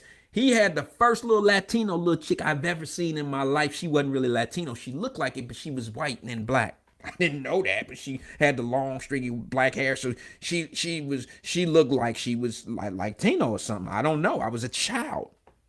And I was wondering how the hell he get her. You never seen black dudes with girls like that, with white girls and nothing like that. You never seen it. But he had one. And he was very aggressive to those women. I'm going to protect his name because there are some family members that watch my show and they know who I'm referring to. So I'm going to just out of protection of him, I'm not going to mention his name, but they know who I'm talking about. And he had some bad ones. Matter of fact, he's so gangster with it. He's one of those that went off to the penitentiary, came home from the penitentiary, and he started dating his PO. That's how gangster he is with it. So sister, and it happened to be a sister. So sisters, I watch y'all all the time downgrade, trying to be loyal and faithful to the cause and all that old bullshit. The cause ain't loyal to you. The players of the game ain't loyal to you. But you want to sit back and say, I'm going to stay loyal to mine. Will that same loyalty be there if he had a decision of you and a Kardashian, or you and Jill, or you and, let's just say Karen. Y'all like to use those words. If Karen was banked up, would he be bothered with you?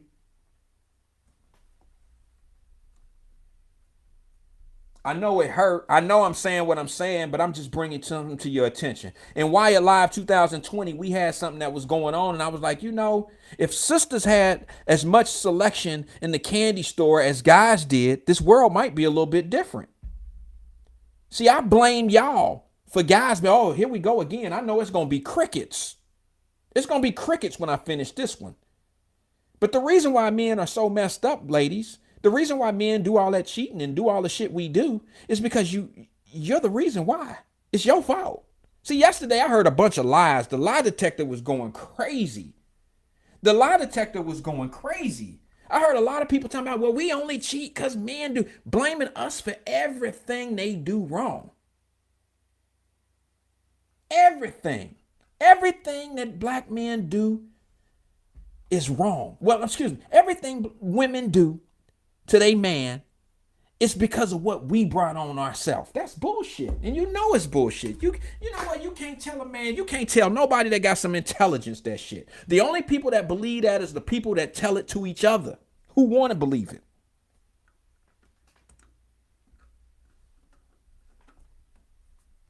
That mentality right there, sis, is the same mentality that makes a sister say, I can't find a good man. I'm going to say something that's going to hurt your feelings. Sorry. Don't cancel me. Sometimes you need to hear it. The reason why you can't find a good man is because you don't deserve a good man. God damn, I know I just ended me. That was suicide on podcast. Right here live, I put a gun to my head. You don't deserve a good man. Wyatt, what are you doing? You've been on the sister's back. You've been on their throat 2 days in a row. No, this is that tough love, sis. This is that shit that I want you to hear so you'll do better.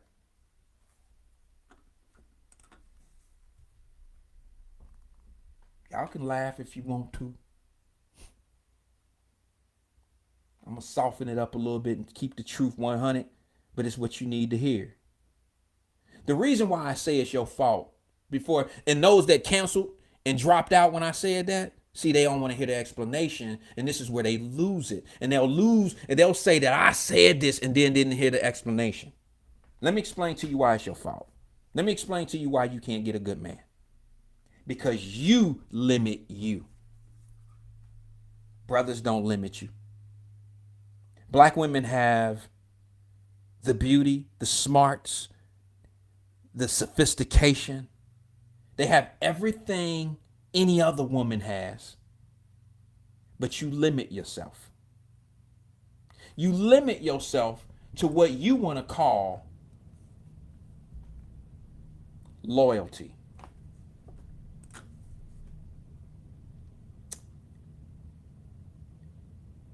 You're loyal to something that's not loyal to you. Does that make you loyal, or does that make that whole situation dishonest?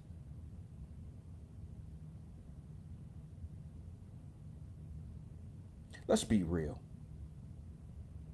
Be real. Are you really up for the challenge of finding a good man? Because if you were, you would probably open yourself up to really find a good man. Truth of the matter is, it's just easier to deal with a harder situation, and that's a knucklehead ass dude, because you're used to it. You know, we get comfortable. We get comfortable. We get comfortable dealing with situations,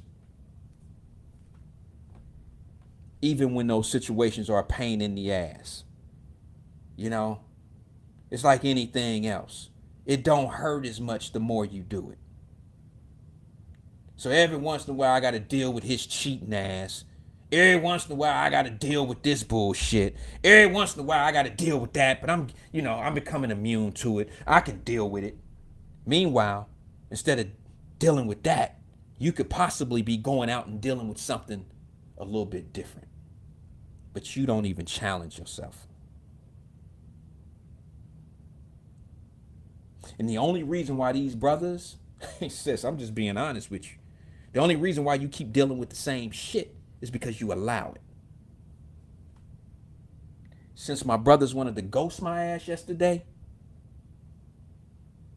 I'm here for my sisters today.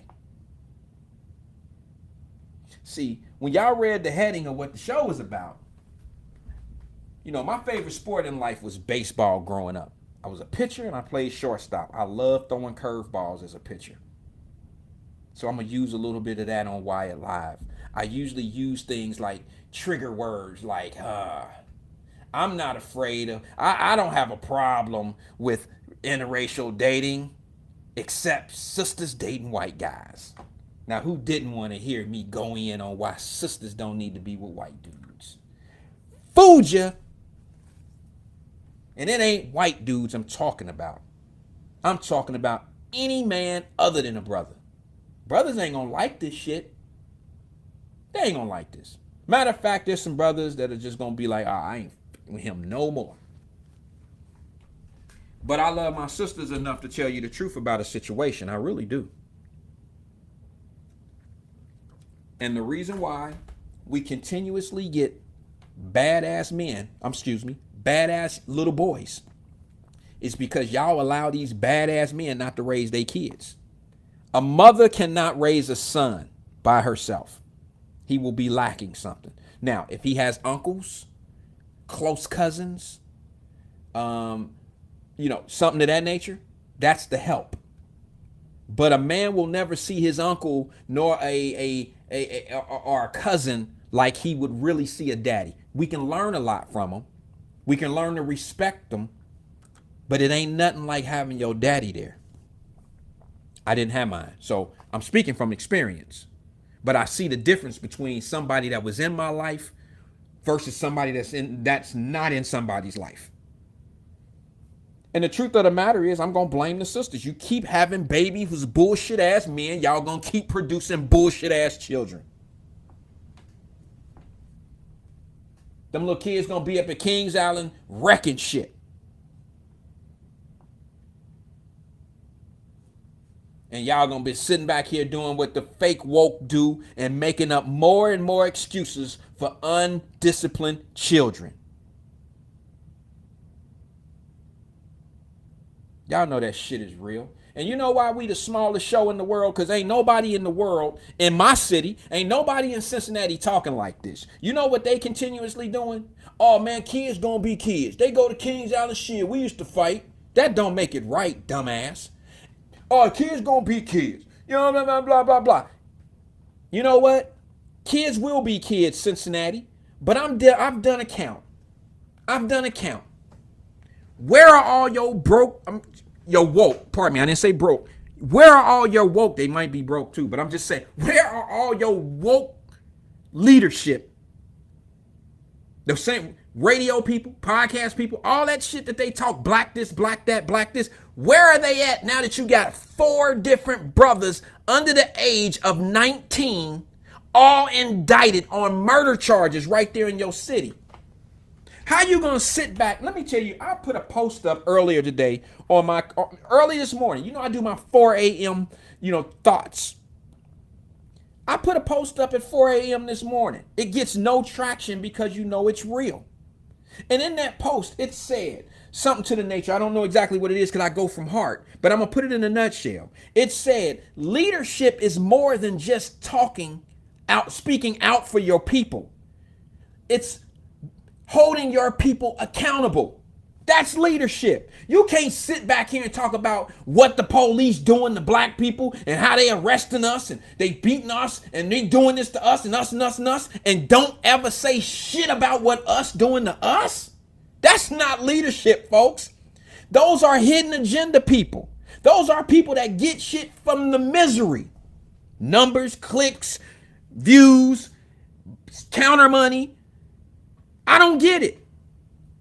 I get it, but I don't understand why we fuel that shit.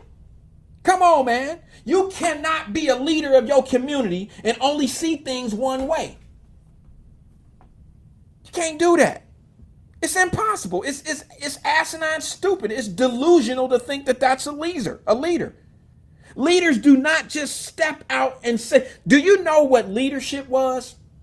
Leadership was the Black Panther Party. I know my Caucasian friends gonna be, oh, there you go with that militant shit. You don't understand their approach. Their approach was holding people who were doing black people wrong, but they also held them people in our community responsible for the shit that was going on in our community.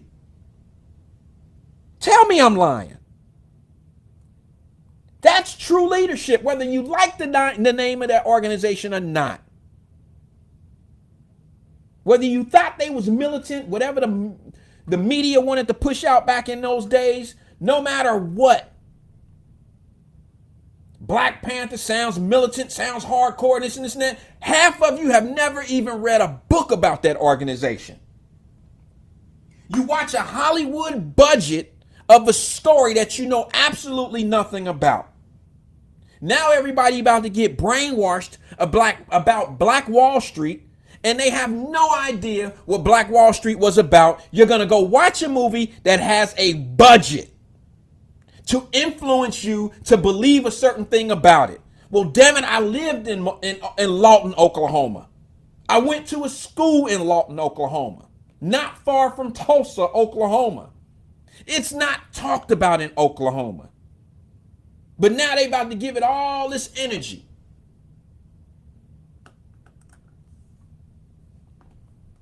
And they're going to put all this spin and make it be something. I know the true situation of the Black Wall Street. When I lived in Oklahoma, I did a paper about it. When nobody who wants to be, vocal about it today, who want to read something that's third time stepped on, they'll never be able to give you the truth.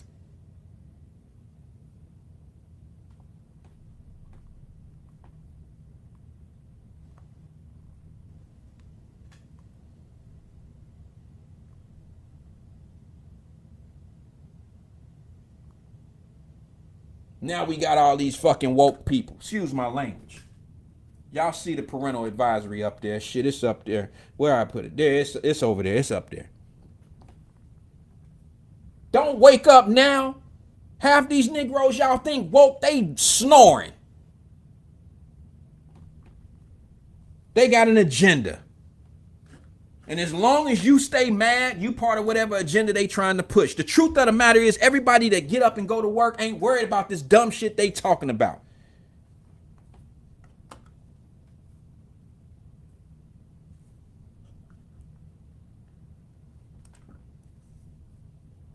Truth of the matter is this. Whatever happened in the past, it happened in the past. It ain't got nothing to do with what you gonna do tomorrow at work. I promise. Your ass still going down to hit that clock at 8:30 in the morning, no matter what happens. Let me tell you the worst thing in the world that can happen to us right now. Y'all don't want to hear this shit. I wish some of y'all people that's been on these on all these little damn shows who talk all that shit. I'm gonna tell you something. I'm gonna tell you the realest shit that you could ever hear. You ain't gonna want to hear it. You ain't gonna want to hear it. But Lord help us. Joe Biden, please don't drop reparations on. If my community get reparations next week, we in trouble.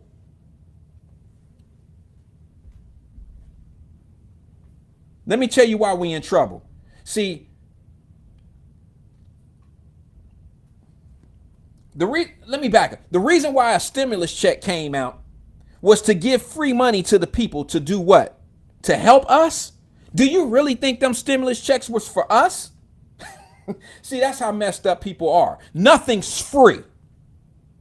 The stimulus check was to stimulate the economy, not to stimulate you. The money was given to you to give to someone else. So how is that helping you?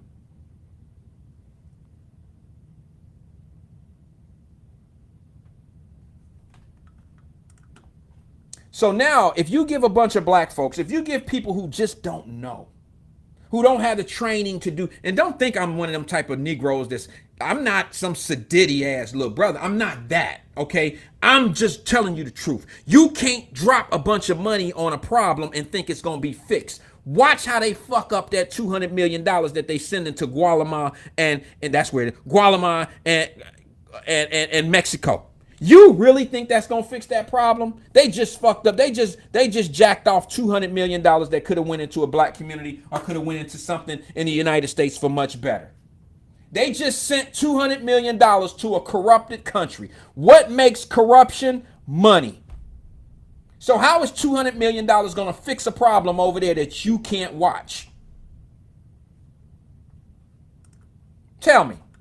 And your smart Negroes sitting back here don't talk nothing about it. You talk about police reform all day, every day. You talk about fixing the police. The same police that's in the community, that's fighting the crime, that's taking this community down, that's keeping us away from the real issues. You won't even fight the real issue. The same people talking about officers, too bad, that's his name, officer kicked your ass. The same one talking about that ain't said shit about neither one of the 4 little dudes that's on it that got charged with murder this weekend. Not one of them Negroes is saying shit about it. Al Sharpton got to figure out something else to do. And your local ones do too. Saying the same shit when the same thing happened and just totally act like none of this shit is going on in your own backyard. It's no different. I'm going to say this every time I get an opportunity. A little brother got shot in Cincinnati. Shot in Cincinnati in the head. Nobody gave it any energy.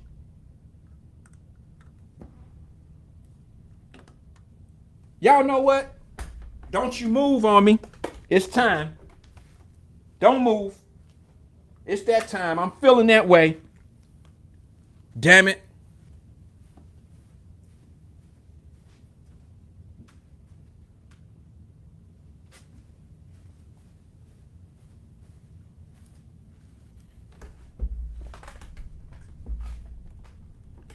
And I'm not going to lose my train of thought on this one. Nobody lost. Nobody had. I'm sorry. I got to do this. That's right. The mic went red. The mic went red. The room went red.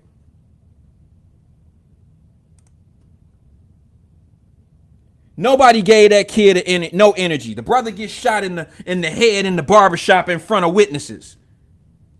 The same evening, y'all want to do a damn visual and a march in Washington Park for a dude that got shot 2 hours away from your own neighborhood up in Columbus, Ohio. You want to do a vigil in the park for him because a police officer shot him. at nighttime in the garage and want to scream and holler because he had aluminum foil in his hand, and whatever the reason the cop said he shot, what's more important? One is more important than the other one? How you gonna give energy to one and not the other one? How you gonna do that? See, a lot of people say, Wyatt, you say the same shit over and over and over again. So do they. So do the ones that y'all listen to and y'all think they hype, y'all think they pop. So do they. They say the same shit over and over again. Here's the difference between my say over and over again and they over and over again. We ain't been saying this shit for decades on this side of the argument. But that police talk shit, beating our ass and all, they've been saying that same shit for decades, from the 70s. And what's changed?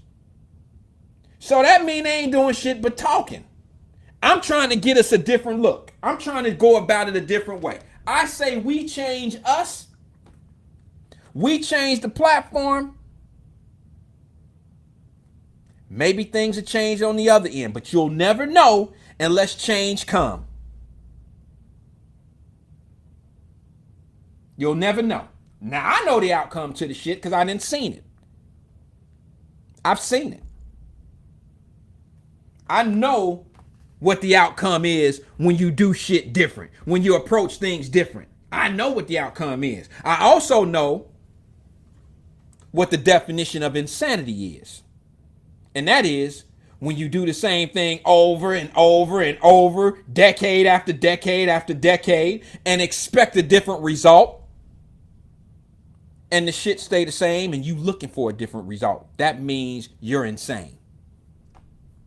But y'all didn't let all these dudes talk this shit, guys and girls on the radios and podcasts, keep this old shit down your throat for decades.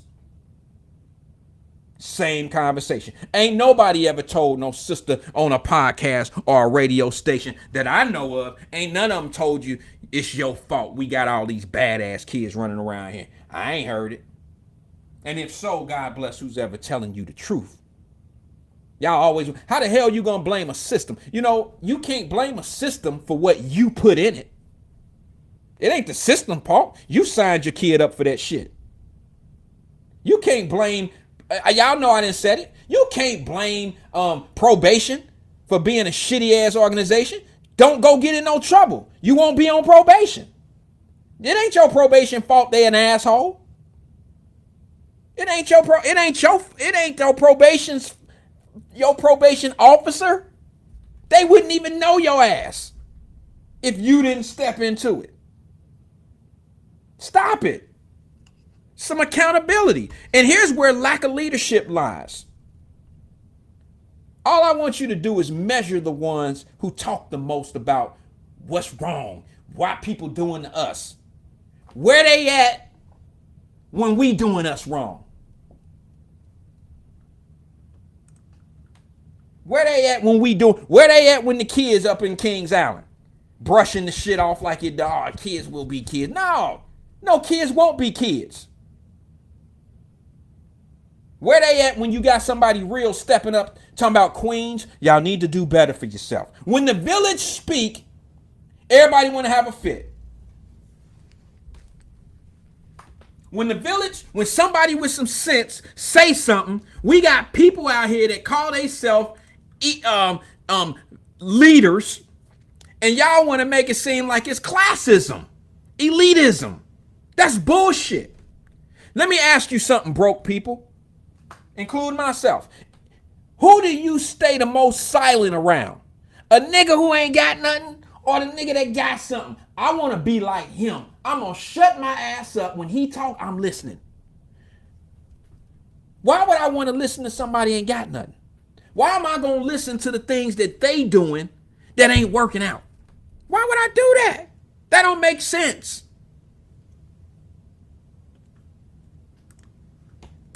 And y'all know I'm telling the truth. Let's not put no black and white on this. Let's just make common sense to the common person.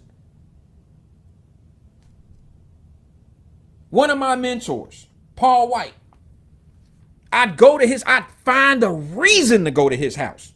P-Dub, you need something? I'd find a reason to get to that brother's house.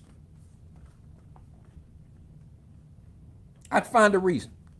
Because he was the only black man I know that had a house like that with a swimming pool in the backyard, a long ass driveway. Damn it, you either had to put on, shit. Oh my God. To get to the mailbox, you either had to drive to it or put some shoes on. You know what I mean? Because you couldn't walk up there barefoot because it was so, far away. That's the shit I wanted in life. You think I'm gonna hang with Lil Ricky and shit? Lil Ricky ain't got no crib like that. Baby grand piano as you walk in and shit like that. That shit gassed me. I wanted that. So what do? I listen and I watch. I'm silent. I don't say shit. I very seldom ask questions because I would always be able to just watch. You watch and listen enough, you'll learn.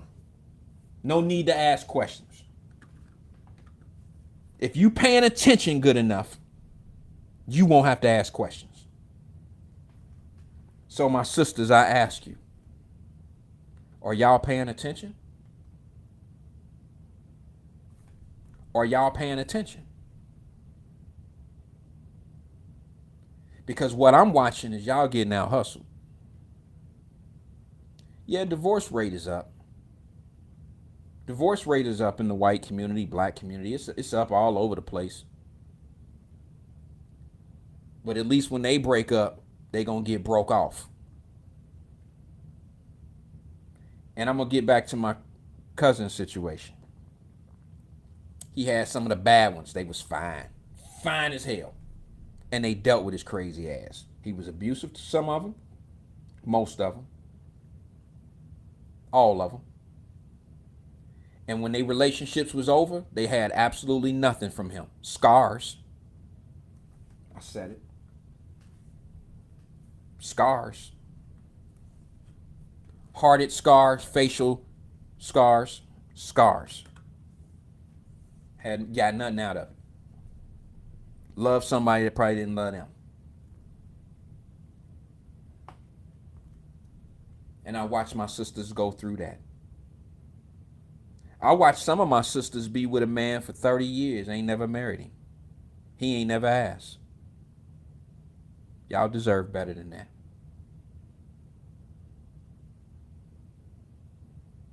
Justin, I was gonna ghost you, but since you finally woke up, bro, and said something that's helping me, I'm gonna put your ass up on here tonight. I don't know where you were yesterday, but we'll deal with that later. But my sisters deserve better than that. And all I'm saying to you, sis, is, and brothers ain't gonna like this. Hit the share, it's been a while.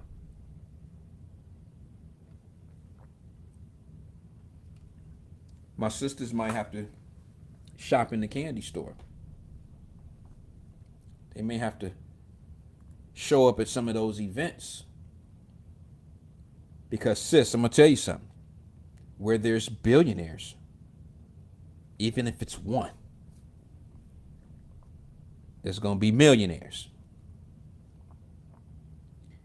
And when you say, I ain't marrying for the money.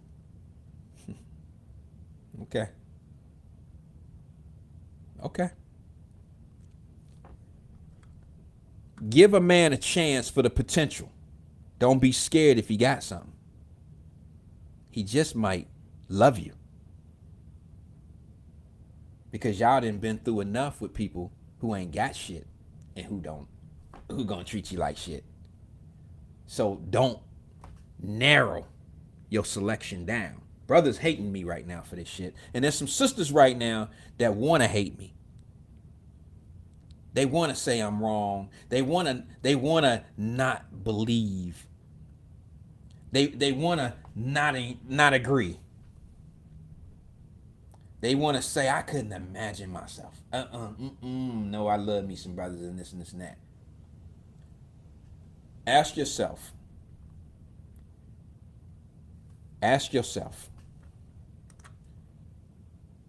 Have I loved a man? You know the answer to that. But here's the hardest question. Do I know how it would feel for a man to love me? Do I really know what it feels to be loved by a man? If you can't answer that question, you're a very limited woman. Because you got some women out here that believe if he ain't beating your ass, he don't love you. Whew. Sis, you don't love you. And there's some sisters out here that believe the only love they can get is from a man that looks like me, look like them, or whatever. You know what I'm talking about. Y'all know how I do. And what I'm telling you is this. It's just not true, sis. Here's the biggest thing, strategy-wise. Strategy-wise. Sis, soon as you go out and explore your options,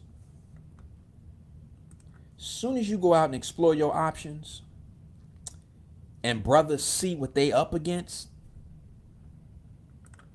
it'll make them step up their game. We already do it.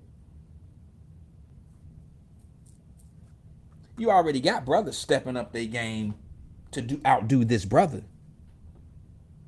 Oh yeah, you know, the guys that always trying to steal the girl from some other dude. Girl, you know that nigga ain't really like what he ain't gonna bring it like I'm bringing it. And you see the whip outside and shit, we getting it, we doing it over here, we doing it, all that shit, all of that. Let me tell you something. There's a big difference from a dude holding up a stack of money to his ear and saying, this is how we getting it, baby. This how we getting it, baby. This how we getting it, baby. Versus a man who could do this.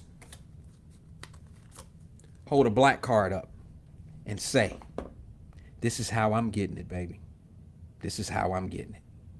It's a big difference. And I don't mean to be that dude tonight, but I gotta be that dude tonight. Big difference.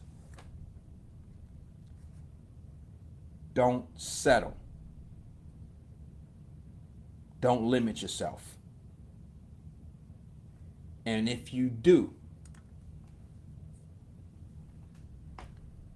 you only asking for what you deserve. You're only gonna get what you deserve. Remember this from Wyatt. We never get what's fair in life. We only get what we negotiate. And you gotta put yourself first and negotiate what's best for you.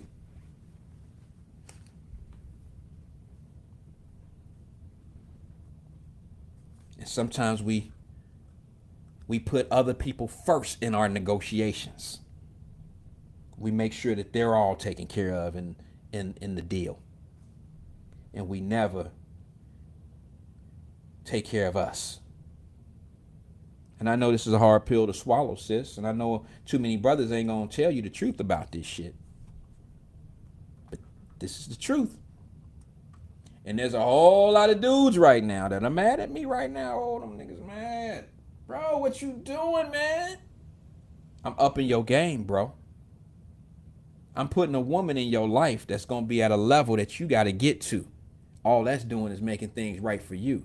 See, we can't go without women, y'all. You know, we can fake it. We can fake it. We could play like, all right, that ain't shit. But, you know, I ain't trying to be funny. Don't get mad at me. But I'm going to be honest with you. Ain't no man going to marry no stripper. Okay? That ain't what he want. That's just something for fun. That's what he do.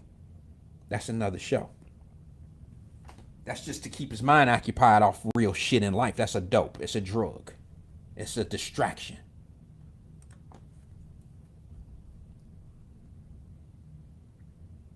But the truth of the matter is, sis, when you step your game up, it don't do nothing but make us step our game up.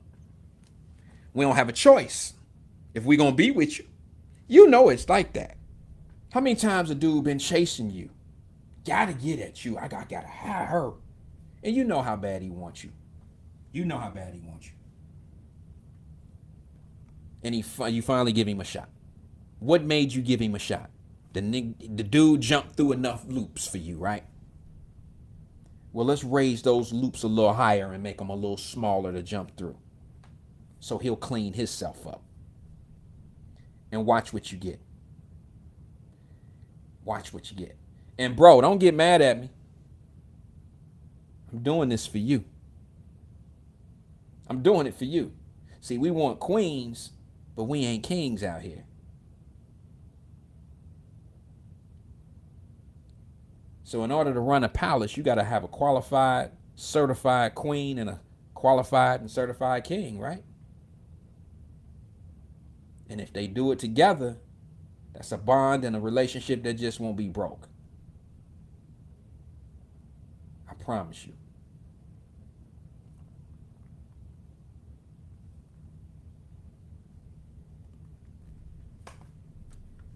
Oh man.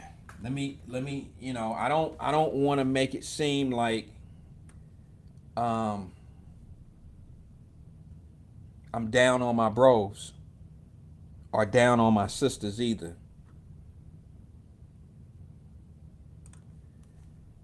I just want what's best for us. And my sisters, you guys are the quarterbacks of this black race. Y'all really are. We the strength. The men are the offensive line. Without the line moving the defense or moving the things out of the way, clearing the path, y'all can't go nowhere. Queen can't go nowhere.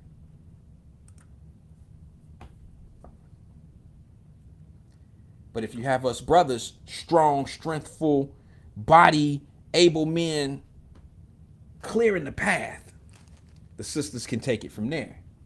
But sis, you got to make sure these brothers is on their game. It's up to you.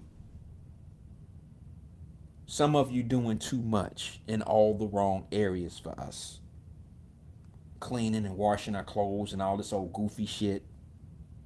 Like you they mama. Now fellas, I'm not trying to stop the party. I'm not trying to stop your games and shit like that. I'm not trying to do that. What I'm saying to you, bro, is there's ways to get that shit done. Just we gotta pick it up a little bit. And sis, if we don't do it on our own, it's only up to you. You've been everything else for us. We got a Father's Day coming up. I think it's Sunday. Well, let me tell you something. I haven't sent a father. I've never, my father was never in my life. So I don't want to get into how old I am and all that shit. But I will say this. In my life, I've seen one person put a post up. I think it was Fast Pitch. We were talking earlier today on a post she wrote. She said, it's a shame when a young man forget what name to put on a Father's Day card. Mama, what's his name again? That's fucked up. What's his name again? What is it? I had to answer that one. I had to write in there like, damn, sis, that's part of our problem. Like, I grew up with no daddy too, but you know what I mean? Like, that's our issue right there, man. We ain't got nobody to look up to. Mama can't be everything. Y'all think she can. Mama can't. Mama can't be mama and daddy. Well, this Sunday, I'll be sending out Happy Father's Day to some of these mamas. I did it last year. Oh, I got some hate for that shit. My DM was ridiculous. You know, I even got some bad DMs from some of the mothers I sent it to. Imagine that. You know, we got a crazy village. We got a village that can't be taught in some cases. You ever thought of that? You ever thought about how difficult it is to teach someone something that's just so far gone and so cynical in their thinking that they don't even know when you're trying to help them? That's a destroyed person That's mixed messages. That's why I say it's time to get rid of this fake woke, the woke people. It's time to get out of that fake woke shit. They're confusing people that really need somewhere to go. And the easiest thing to do is to be mad. The easiest thing in the world to do. It's like anything else. More people frown in this world than smile. And y'all think it's just white people. I done heard that so many times. Damn, Becky just walking around smiling and shit in the office. She act like she happy to be here. Maybe she appreciate that bullshit ass job. Maybe she is happy to be there. Maybe she ain't worried about the shit you worried about in life.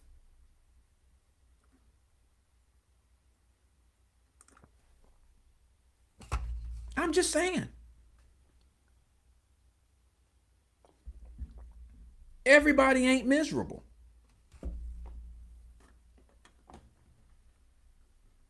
But everybody got shit to think about and worry about. We all got it. But yeah, that was disturbing to me when I seen that post, that thing, the little boy asked, what's my daddy name again? That ain't only daddy's fault. That's mama's fault. You fuck with a dude that ain't gonna be nowhere in his kid's life. You did that. Now, no, I don't mean any disrespect to fathers that are not in the home that may have done things, that are unforeseeable, that have passed away, that have done some things, that just out of control. I have compassion for that. I'm talking about daddies that's out here taking care of other shit, not taking care of real shit. We all know what I'm talking about, man. We grown over here. This is boss talk. We all know what it is.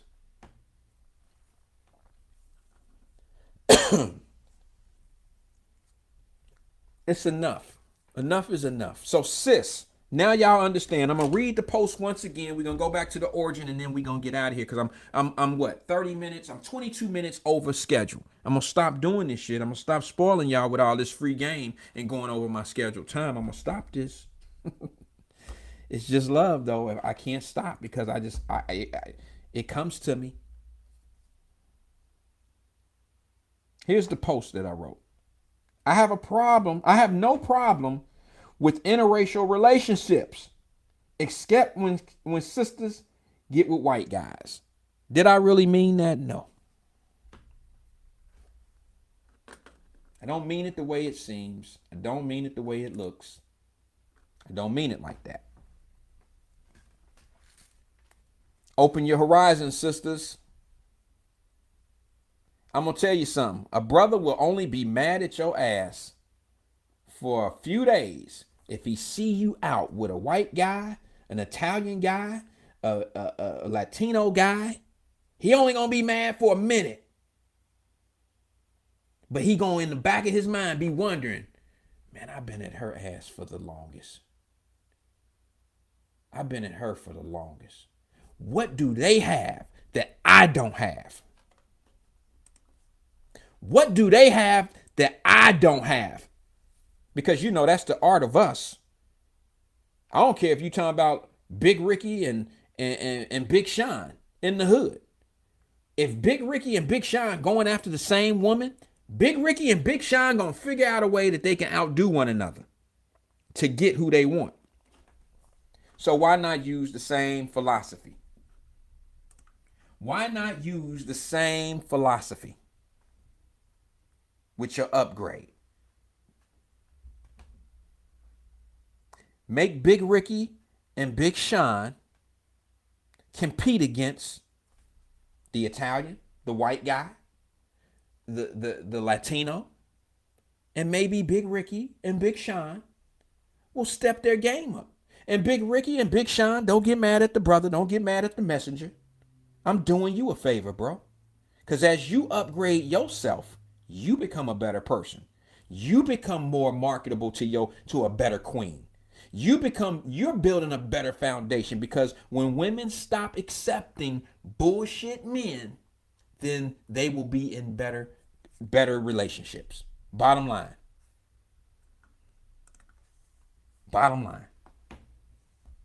And I'm here to tell you, What? Brandon Minifield, what's up, cuz? He says they don't feel they can compete. Who don't feel they can compete? Sisters? No, that can't be. I don't think that. I don't think that. Now, it's a strong possibility that Brandon may be telling the truth, and that's why y'all don't do it. And it falls on the, oh, here's the crutch of, I'm going to stay loyal. See, there's the confusion. Huh? Let me ask you something. Would you stay at a job that you get paid every 2 weeks, twice a month, and a consistent level of your paycheck is messed up all the time? Like 1 week, one pay period is good. The next pay period, a couple $100 missing. The next pay period is good. The next pay period after that, $75 missing. Every time you turn around, there's a problem with your pay. How long do you stay on that job when there's issues with your pay? How long do you stay there? You talk about it. You go to HR, you go to the managers, you talk about, why is this happening? Let's fix this. Let's fix that. We talk about it, right? We'll constantly try to fix the problem, but eventually you'll leave and go on and hopefully get you a what? Better job. You'll do that, but you won't do that with your men, huh?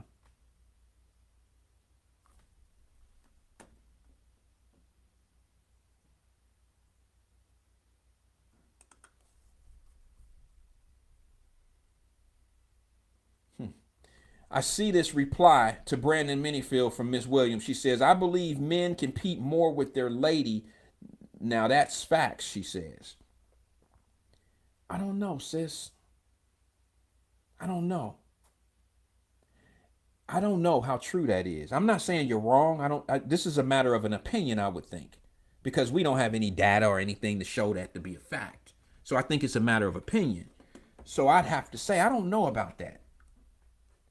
And that's good that you may have been in that situation, because let me ask you, did that up his game? I would rather have somebody in my house. Listen, there's different levels of competing. Okay. If you're trying to stop my progression, you know how people, like, if we in a race, you and I line up at the starting gate, and we say, on your march, get ready, get set, go. And I'm running and we neck to neck, and you trip me. You do something to stop my progression. You stop me from winning by doing something against the rules or something like that. Now that's some hating ass competition in your household. But I have nothing wrong. There's nothing wrong with a level of good competition in a household. If you making $25 an hour and he making 23, he might be busting his ass at work to try to figure out, how am I going to get $2 more an hour without stealing the paper clips, without stealing some shit. What do I need to do at work to get a promotion so I can surpass her ass on the money? I would love that type of competition. But if you at home and y'all competing because she's getting levels of advancement at work, and you at home, doing shit like, deleting emails that's important for her, and she missing those, and they're affecting her at jobs, that's some type of hate. That's not what competition is. That's you with a hater. You with somebody that ain't trying to see you do good. That's the same philosophy of a woman that tries to hurt a man. She'll hurt herself trying to hurt her man. That falls in that category.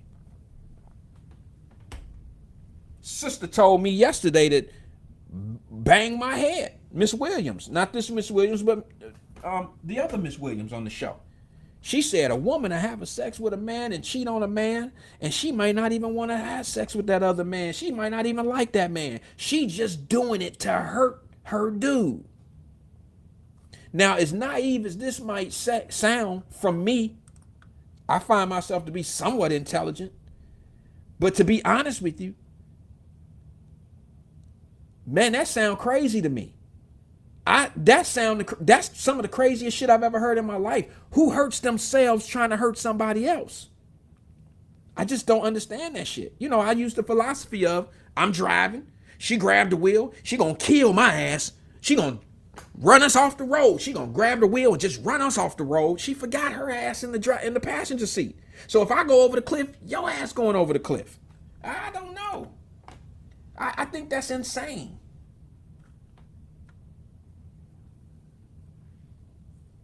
I think that's insane. I'm sorry to say it.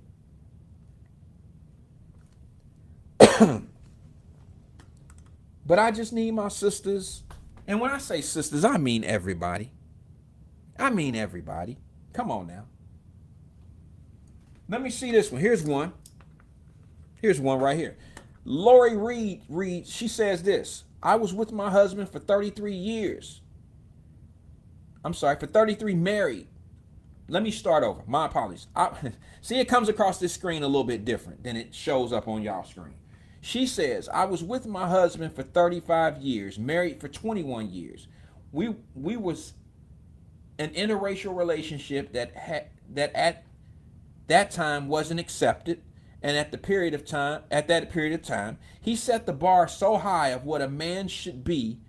I'm so glad I had the chance to experience love. I'm sorry, I didn't catch the end of it, but it says that basically what she was saying. I see what you said, Lori. I'm going to put it in a nutshell because it didn't come all the way around. It didn't come all the way through. I'm going to read it from the dash here.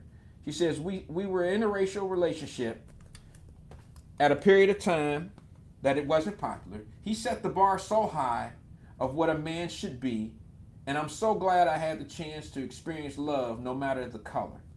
I agree.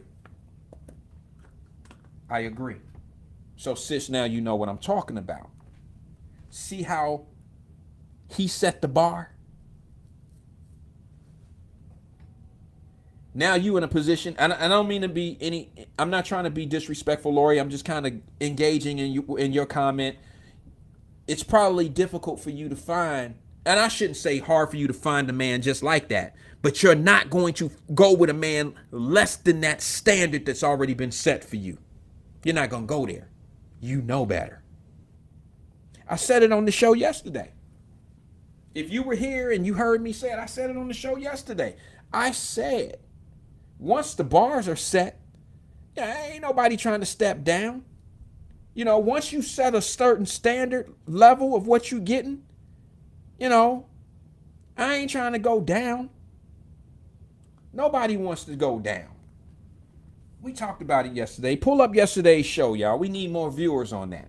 Send it to somebody. Watch it. If you're here today and didn't watch yesterday, pull up yesterday's show.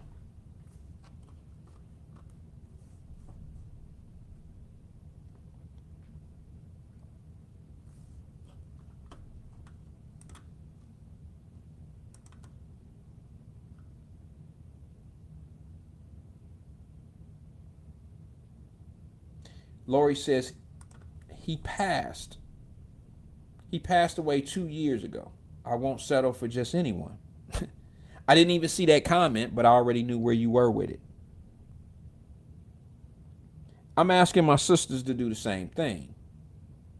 I'm asking you to get with a man that your children will be proud of.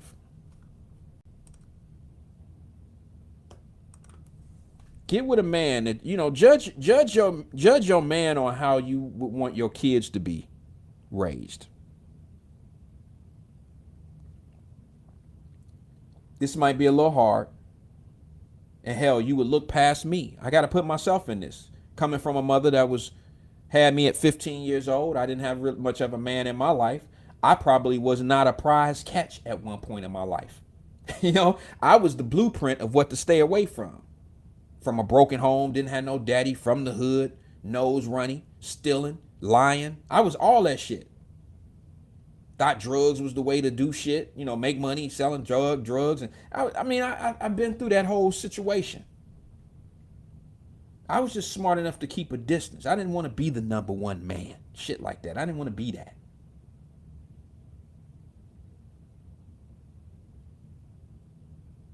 So I escaped a lot of different shit that could have really happened to me. I was lucky. I was not smart. I was lucky.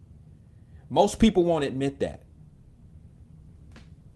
I'm a man that done a lot of good things in this life, but I will be honest and tell you I've done a lot of bad things as well. A lot of people won't admit that. A lot of people won't admit that they got lucky in situations either. Everybody wants you to think that they made their money the hardest way in the world. Nobody, if you bought a lottery ticket for $1, you got some people right now that'll win $10 million off of a $1 play, and they would try to fool the world of how hard they work for that $10 million.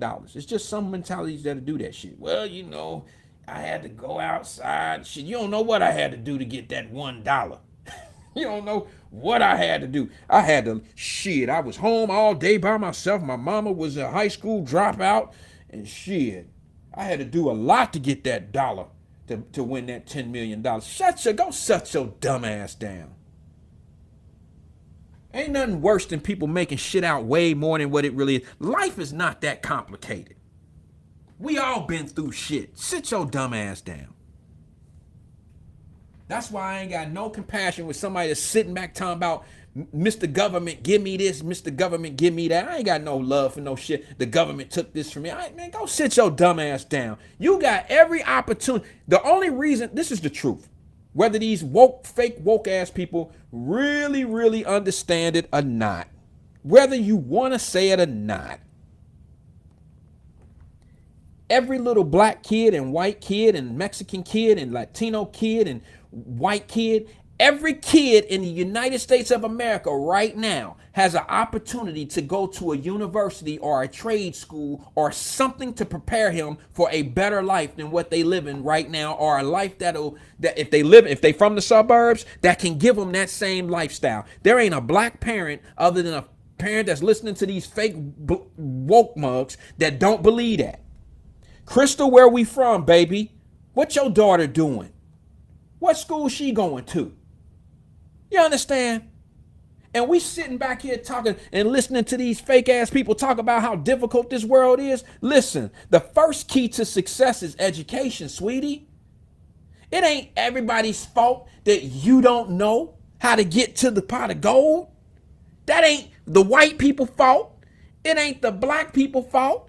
It ain't nobody's fault other than the people whose responsibility is to teach you what it is to get to the next level.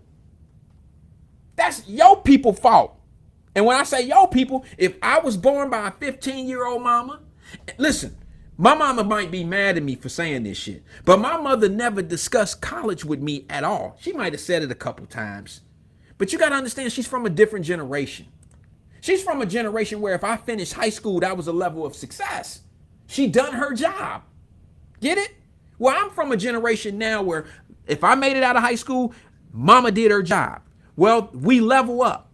Once I did what I needed to do, now when I have my kids got to level up. You can't just be a high school graduate. And we took it even further. You got to have some college while you in high school. See, it ain't everybody's fault. It ain't nobody's fault other than the people that just don't know. Don't blame people for your ignorance. If you don't know, you don't know. And don't get mad when the village talk. Don't get mad. See, this is the realest shit you ever gonna hear. You got people running programs, podcasts, radio stations. They don't say shit like that. They can't talk to their people like that. They can't tell them the truth. They will be, what do they call, canceled. All that shit. They want to complain about City Hall. They want to complain about the government. They want to complain about the bullshit ass governor of whatever state, Florida, Ohio, Kentucky. They want to complain about everything that ain't got shit to do with the real progression in your home. They want to talk about everybody.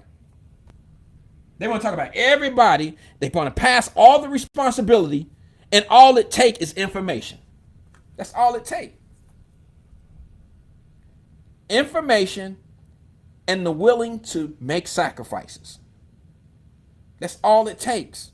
And I ain't trying to say it like it's the easiest thing in the world, because it's not. But ladies and gentlemen, what do we have in our possession right now that was easy to get? Everything I got in my life right now, I had to sacrifice for it, and that's what make it worth it. That's it. I had to skip certain things in life. I couldn't have as much fun in life. I couldn't do this or do that, or I couldn't do this. There's a lot of shit I couldn't do. But there's decisions you have to make. There's sacrifices you have to make.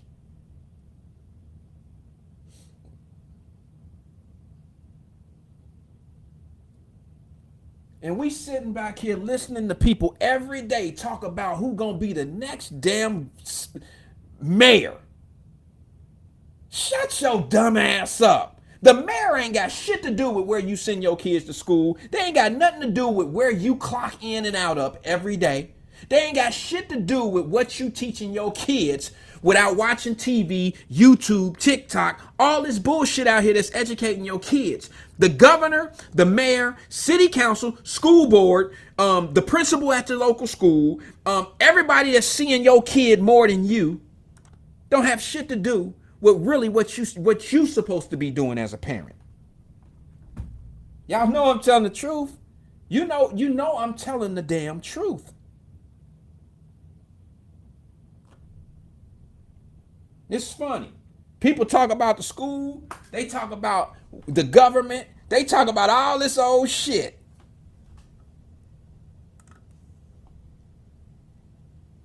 And the craziest shit that I ever heard is we talk about our police departments. We talk about our city hall.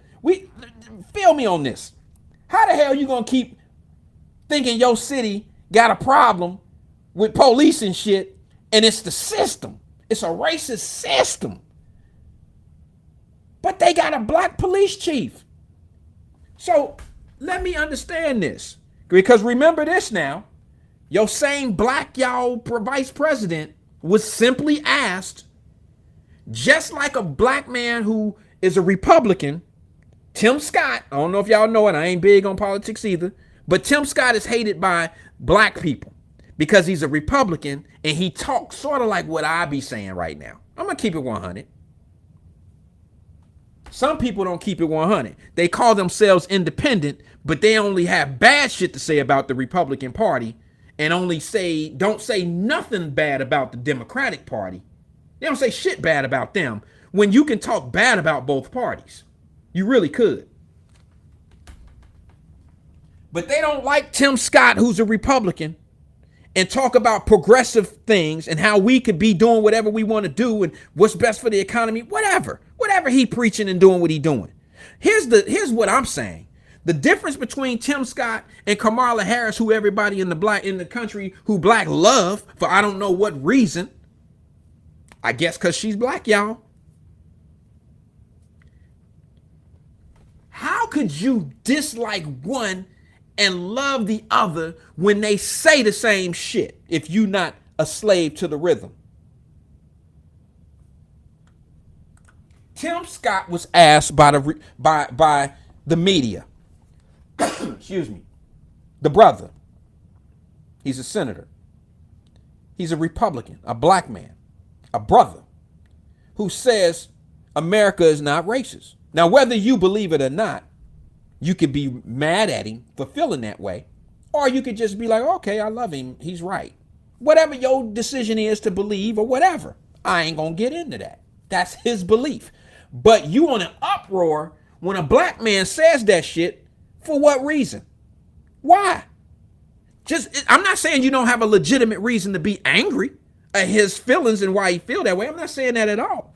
I'm not saying you don't have a reason. What I'm asking you is, what's your reason?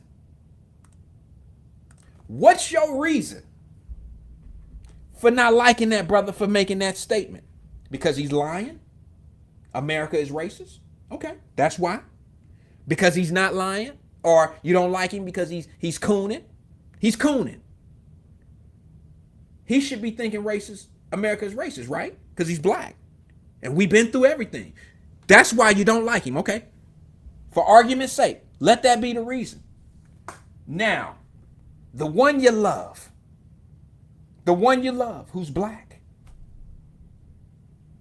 said the same damn thing. When asked by the media, is America racist? And after she smiled and did the same shit she do in the press conferences when she can't handle questions, like she did in the debates when I told y'all, no, something ain't right. She laughing and she's only using the hate of an individual to answer the questions. Those are called shielded answers. Sorry, I go off body language and I listen to what people say. I'm smarter, just like you are. I'm smarter than the obvious answer. Did y'all? This was her answer when Trump would say something. Did y'all?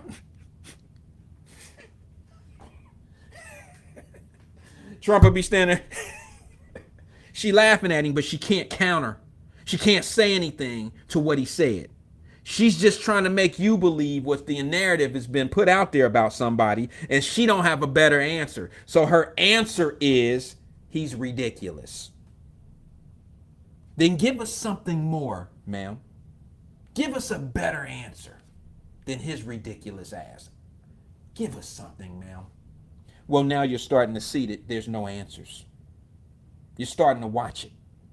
I don't care if it's a sister. It could be a Latino sister. It could be a black sister. It could be a white lady. It could be a Mexican lady. It could be anything. I have the same feeling for somebody that acts like that. She pantomimed her way to the office. I watched it. You don't have to like me because I understand real. She pantomimed her way. She never said a word. She just moved her lips.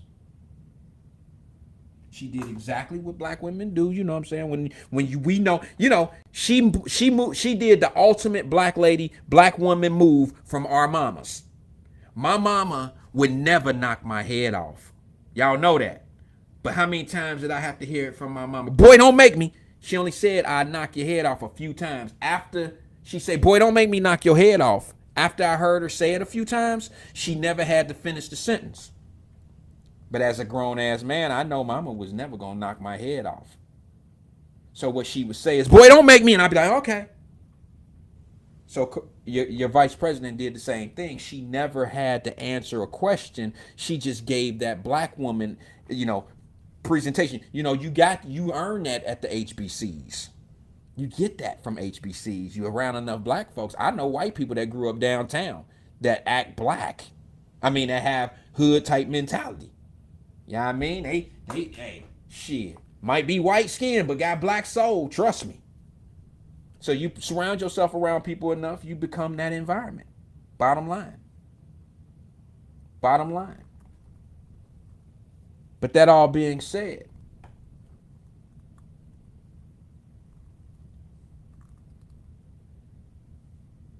we sitting back watching something right now, and people are using us.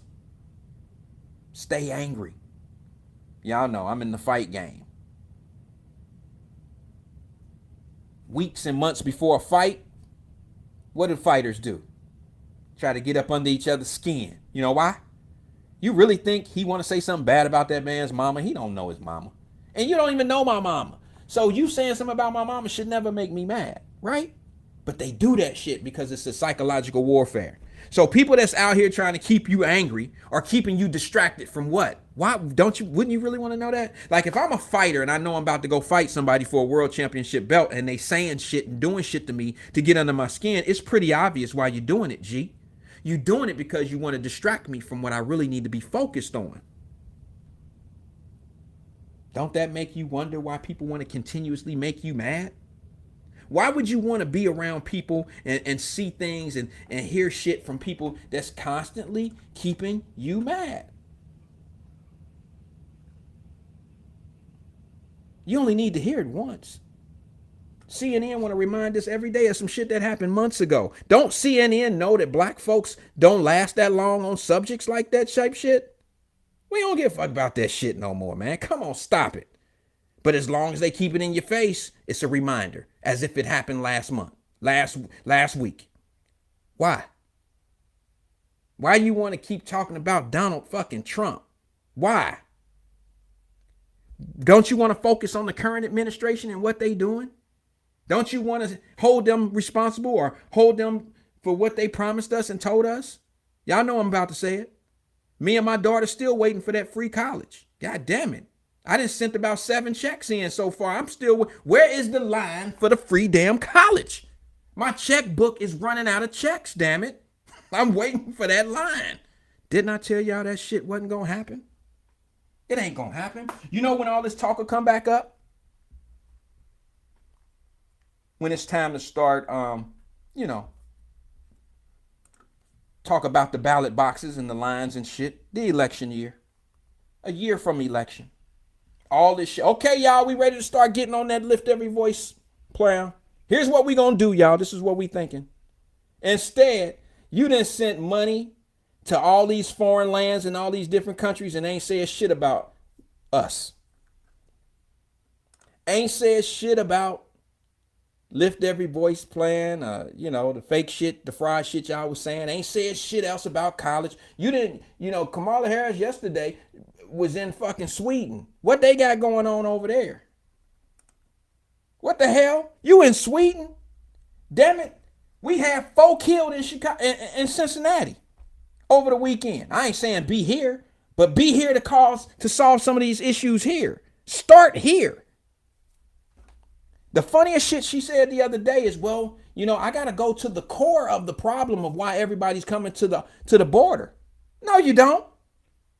No, you don't. You know what core of the problem you need to be at first?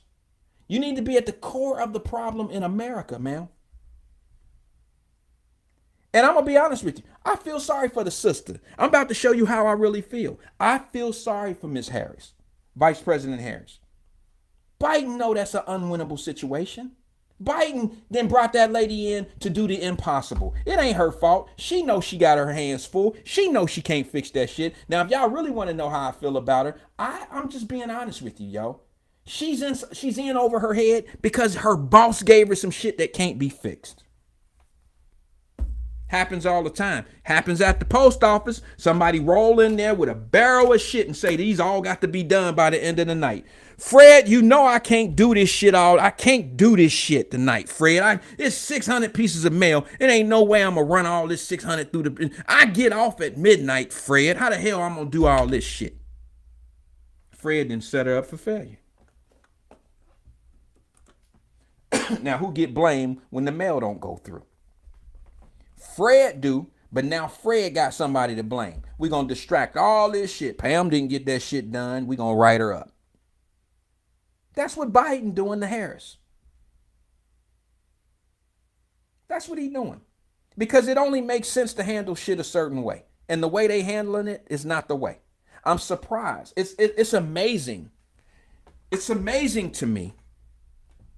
And then I'm going to get out of here. It's amazing to me that Jesse Jackson and the coalitions or Al Sharpton, it's amazing to me that these brothers that have saying they fighting for all these good causes, it's amazing that none of them are coming forward with the shit that's going on when they know how much drugs, narcotics, what's that shit that Narcan, not Narcan, but the fentanyl. It's amazing how much of that shit is coming into our neighborhoods, the same neighborhoods that they trying to keep the police down, keep the presence in the police down. All that fentanyl, all that cocaine, all those drugs hitting the black neighborhoods. And it's amazing that these Negroes who help these white folks get into office, it's amazing how they not saying anything about it. But this is what happens when you help somebody get there. And then you become silent to some of the complicity that's going on. That means you receive something in return. You can't be quiet when it's your job to tell things about. The media can't be quiet about something. Do you really think, okay, a year ago during the elections, crime was up, things were going on, Asians were being smacked in the head. And you know what y'all said? See, it's Trump. Trump is the reason why crime is up. He's exciting all this shit. He's exciting race riots. Look at all them damn people with them Trump flags and the American flag, Confederate flag. Look at all them crazy ass people out there doing this dumb shit. And that put Trump the blame for all that shit, right? Okay. What's the excuse now? The same shit is going on. So now who do we blame when the same thing is happening? The same shit is happening, if not worse. More drugs, opioids, all that shit is coming in this country at a higher rate than ever before because they're not doing what they're supposed to do. And the same people who normally have something to say, and I'm going to end it on this. The same people who had a lot to say about how Trump was treating them people down at the border a year ago. What, 200-300 families? 400 maybe? You got 160,000 people average per month coming to this country with nowhere to go. And this administration won't even show you the real pictures. They won't even show you what's really going on. Have you asked yourself why? Here's the thing. We're conditioned to watch certain media outlets, CNN being one of them, and your local news. None of them is talking about the shit that's going on at an ineffective border in the United States of America. Have you ever wondered? You know the best way to keep people blind, deaf, and dumb? You know the best way to keep people ignorant is to not educate them, not make them aware of real shit. And that's what keeps us in our conditions because we're continuously blinded. We're continuously led. We're slaves to the rhythms. We only talk about what is popular to what we want to believe is our downfall. I've never seen so many negative people in my life. Not one time have I seen it, and I'm going to say it. This is the last time I'm going to say it. Not one time have I ever seen that Attorney Crump tell a brother what to do when the police come to your car. All I ever hear him talk about and show y'all is what a police officer then did to somebody. He ain't never said, in order for this shit to stop, this is what we need to do first. What he always says is, they ain't have to do him like that. See, when your daddy talk to you or your mama talk to you, they give you preventative measurements. They give you preventative situations. They tell you if this happened, you do this. If that happened, you do this before shit happened. They don't go complain and holler and rip and wrath. They don't do that shit after the fact. They do. But a real parent giving you preventative situations to keep you from shit like that. And then they bring it up to you. See, boy? See? If you wouldn't have been out there acting a fool, if you wouldn't have done this and blah, blah, blah. See, I don't want to have to come get you. I don't want to be that. And all that. Preventative. I'm missing that. We missing that. I don't get it. I don't get it. Checking my DMs and I'm going to get out of here. But hold on 1 second before you go. Let me just make sure I have it. Make sure we got everything down.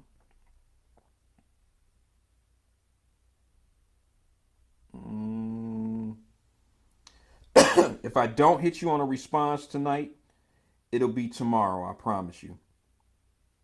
All right? I promise it'll be tonight or tomorrow when I hit you back on a response. Until next time, folks, this is Wyatt, man. Let's do it again. Tomorrow at 5 o'clock, I'll be in the Natty. Flying out tonight. So I'll be in Cincinnati. I got this background. We're going to bring the same background. I've done a studio R and a studio W. This is studio R. Studio W is exactly the same way. It's just it's not a backdrop. It's just how I set up the rooms in both homes. I have a studio there. So it might be a little bit different, but it should be somewhat the same. It's identical. I did 2 rooms the same way.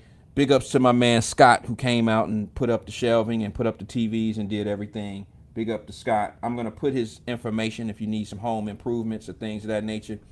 In Cincinnati, he did that. I used someone else in Florida, but that's all said and over with. Listen, I want to thank everybody for tuning in this evening. Thank you for giving me your 2 to 3 hours. We went over an hour. I promise you, we're not going to keep doing this. I promise you, we are not going to keep doing this. This is the Wyatt.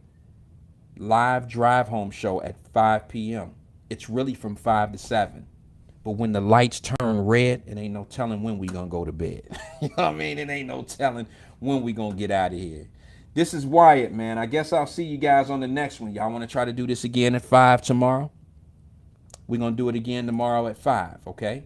From 5 to 7, y'all, it's the Wyatt-Live Drive Home Show from 5 p.m. to 7 p.m. Looking for that space. I want to thank you guys for tuning in, giving me your time. My sisters, my brothers, my friends, my foes, the ones that pretend to love me, the ones who do really love me. I want to thank you for coming in. If you could, send this over. Send this over to somebody. Let somebody see it. Share it. And I thank you. Thank you for your time. This is Wyatt. I'm out.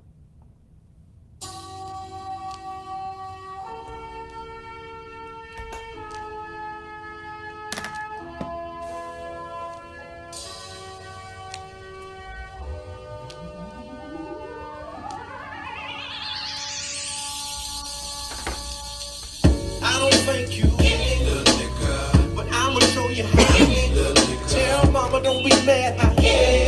If you don't know, money makers rule the world, so come with us. I don't thank you, little mama, but I'ma show you how. Little mama. If you don't know, money makers rule the world. Math class, scientific study. I see niggas lie to themselves. They probably think they lying to me. You incapable of becoming what you're trying to be. I heard it all. I'ma do this. I'ma do that. I'ma cop a phantom and show up with a new six-pack.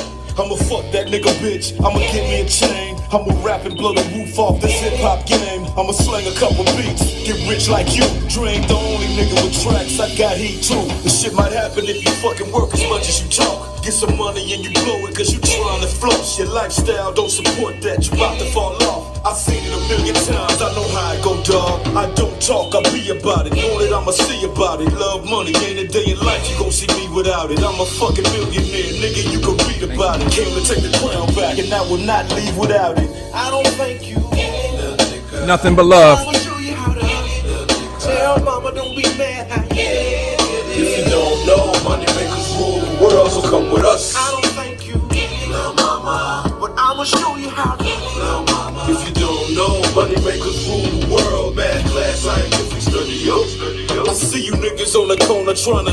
Bitches say fuck school and start stripping tryna. I remember in Compton saying mama, I'ma. Even after the bullshit and drama, I'ma. Nigga Drake got AKs and llamas, you can. I don't care where it's at, if I want it I'm gonna. Cause at the end of the day, when the sun go down and the man in the mirror's the only nigga I think.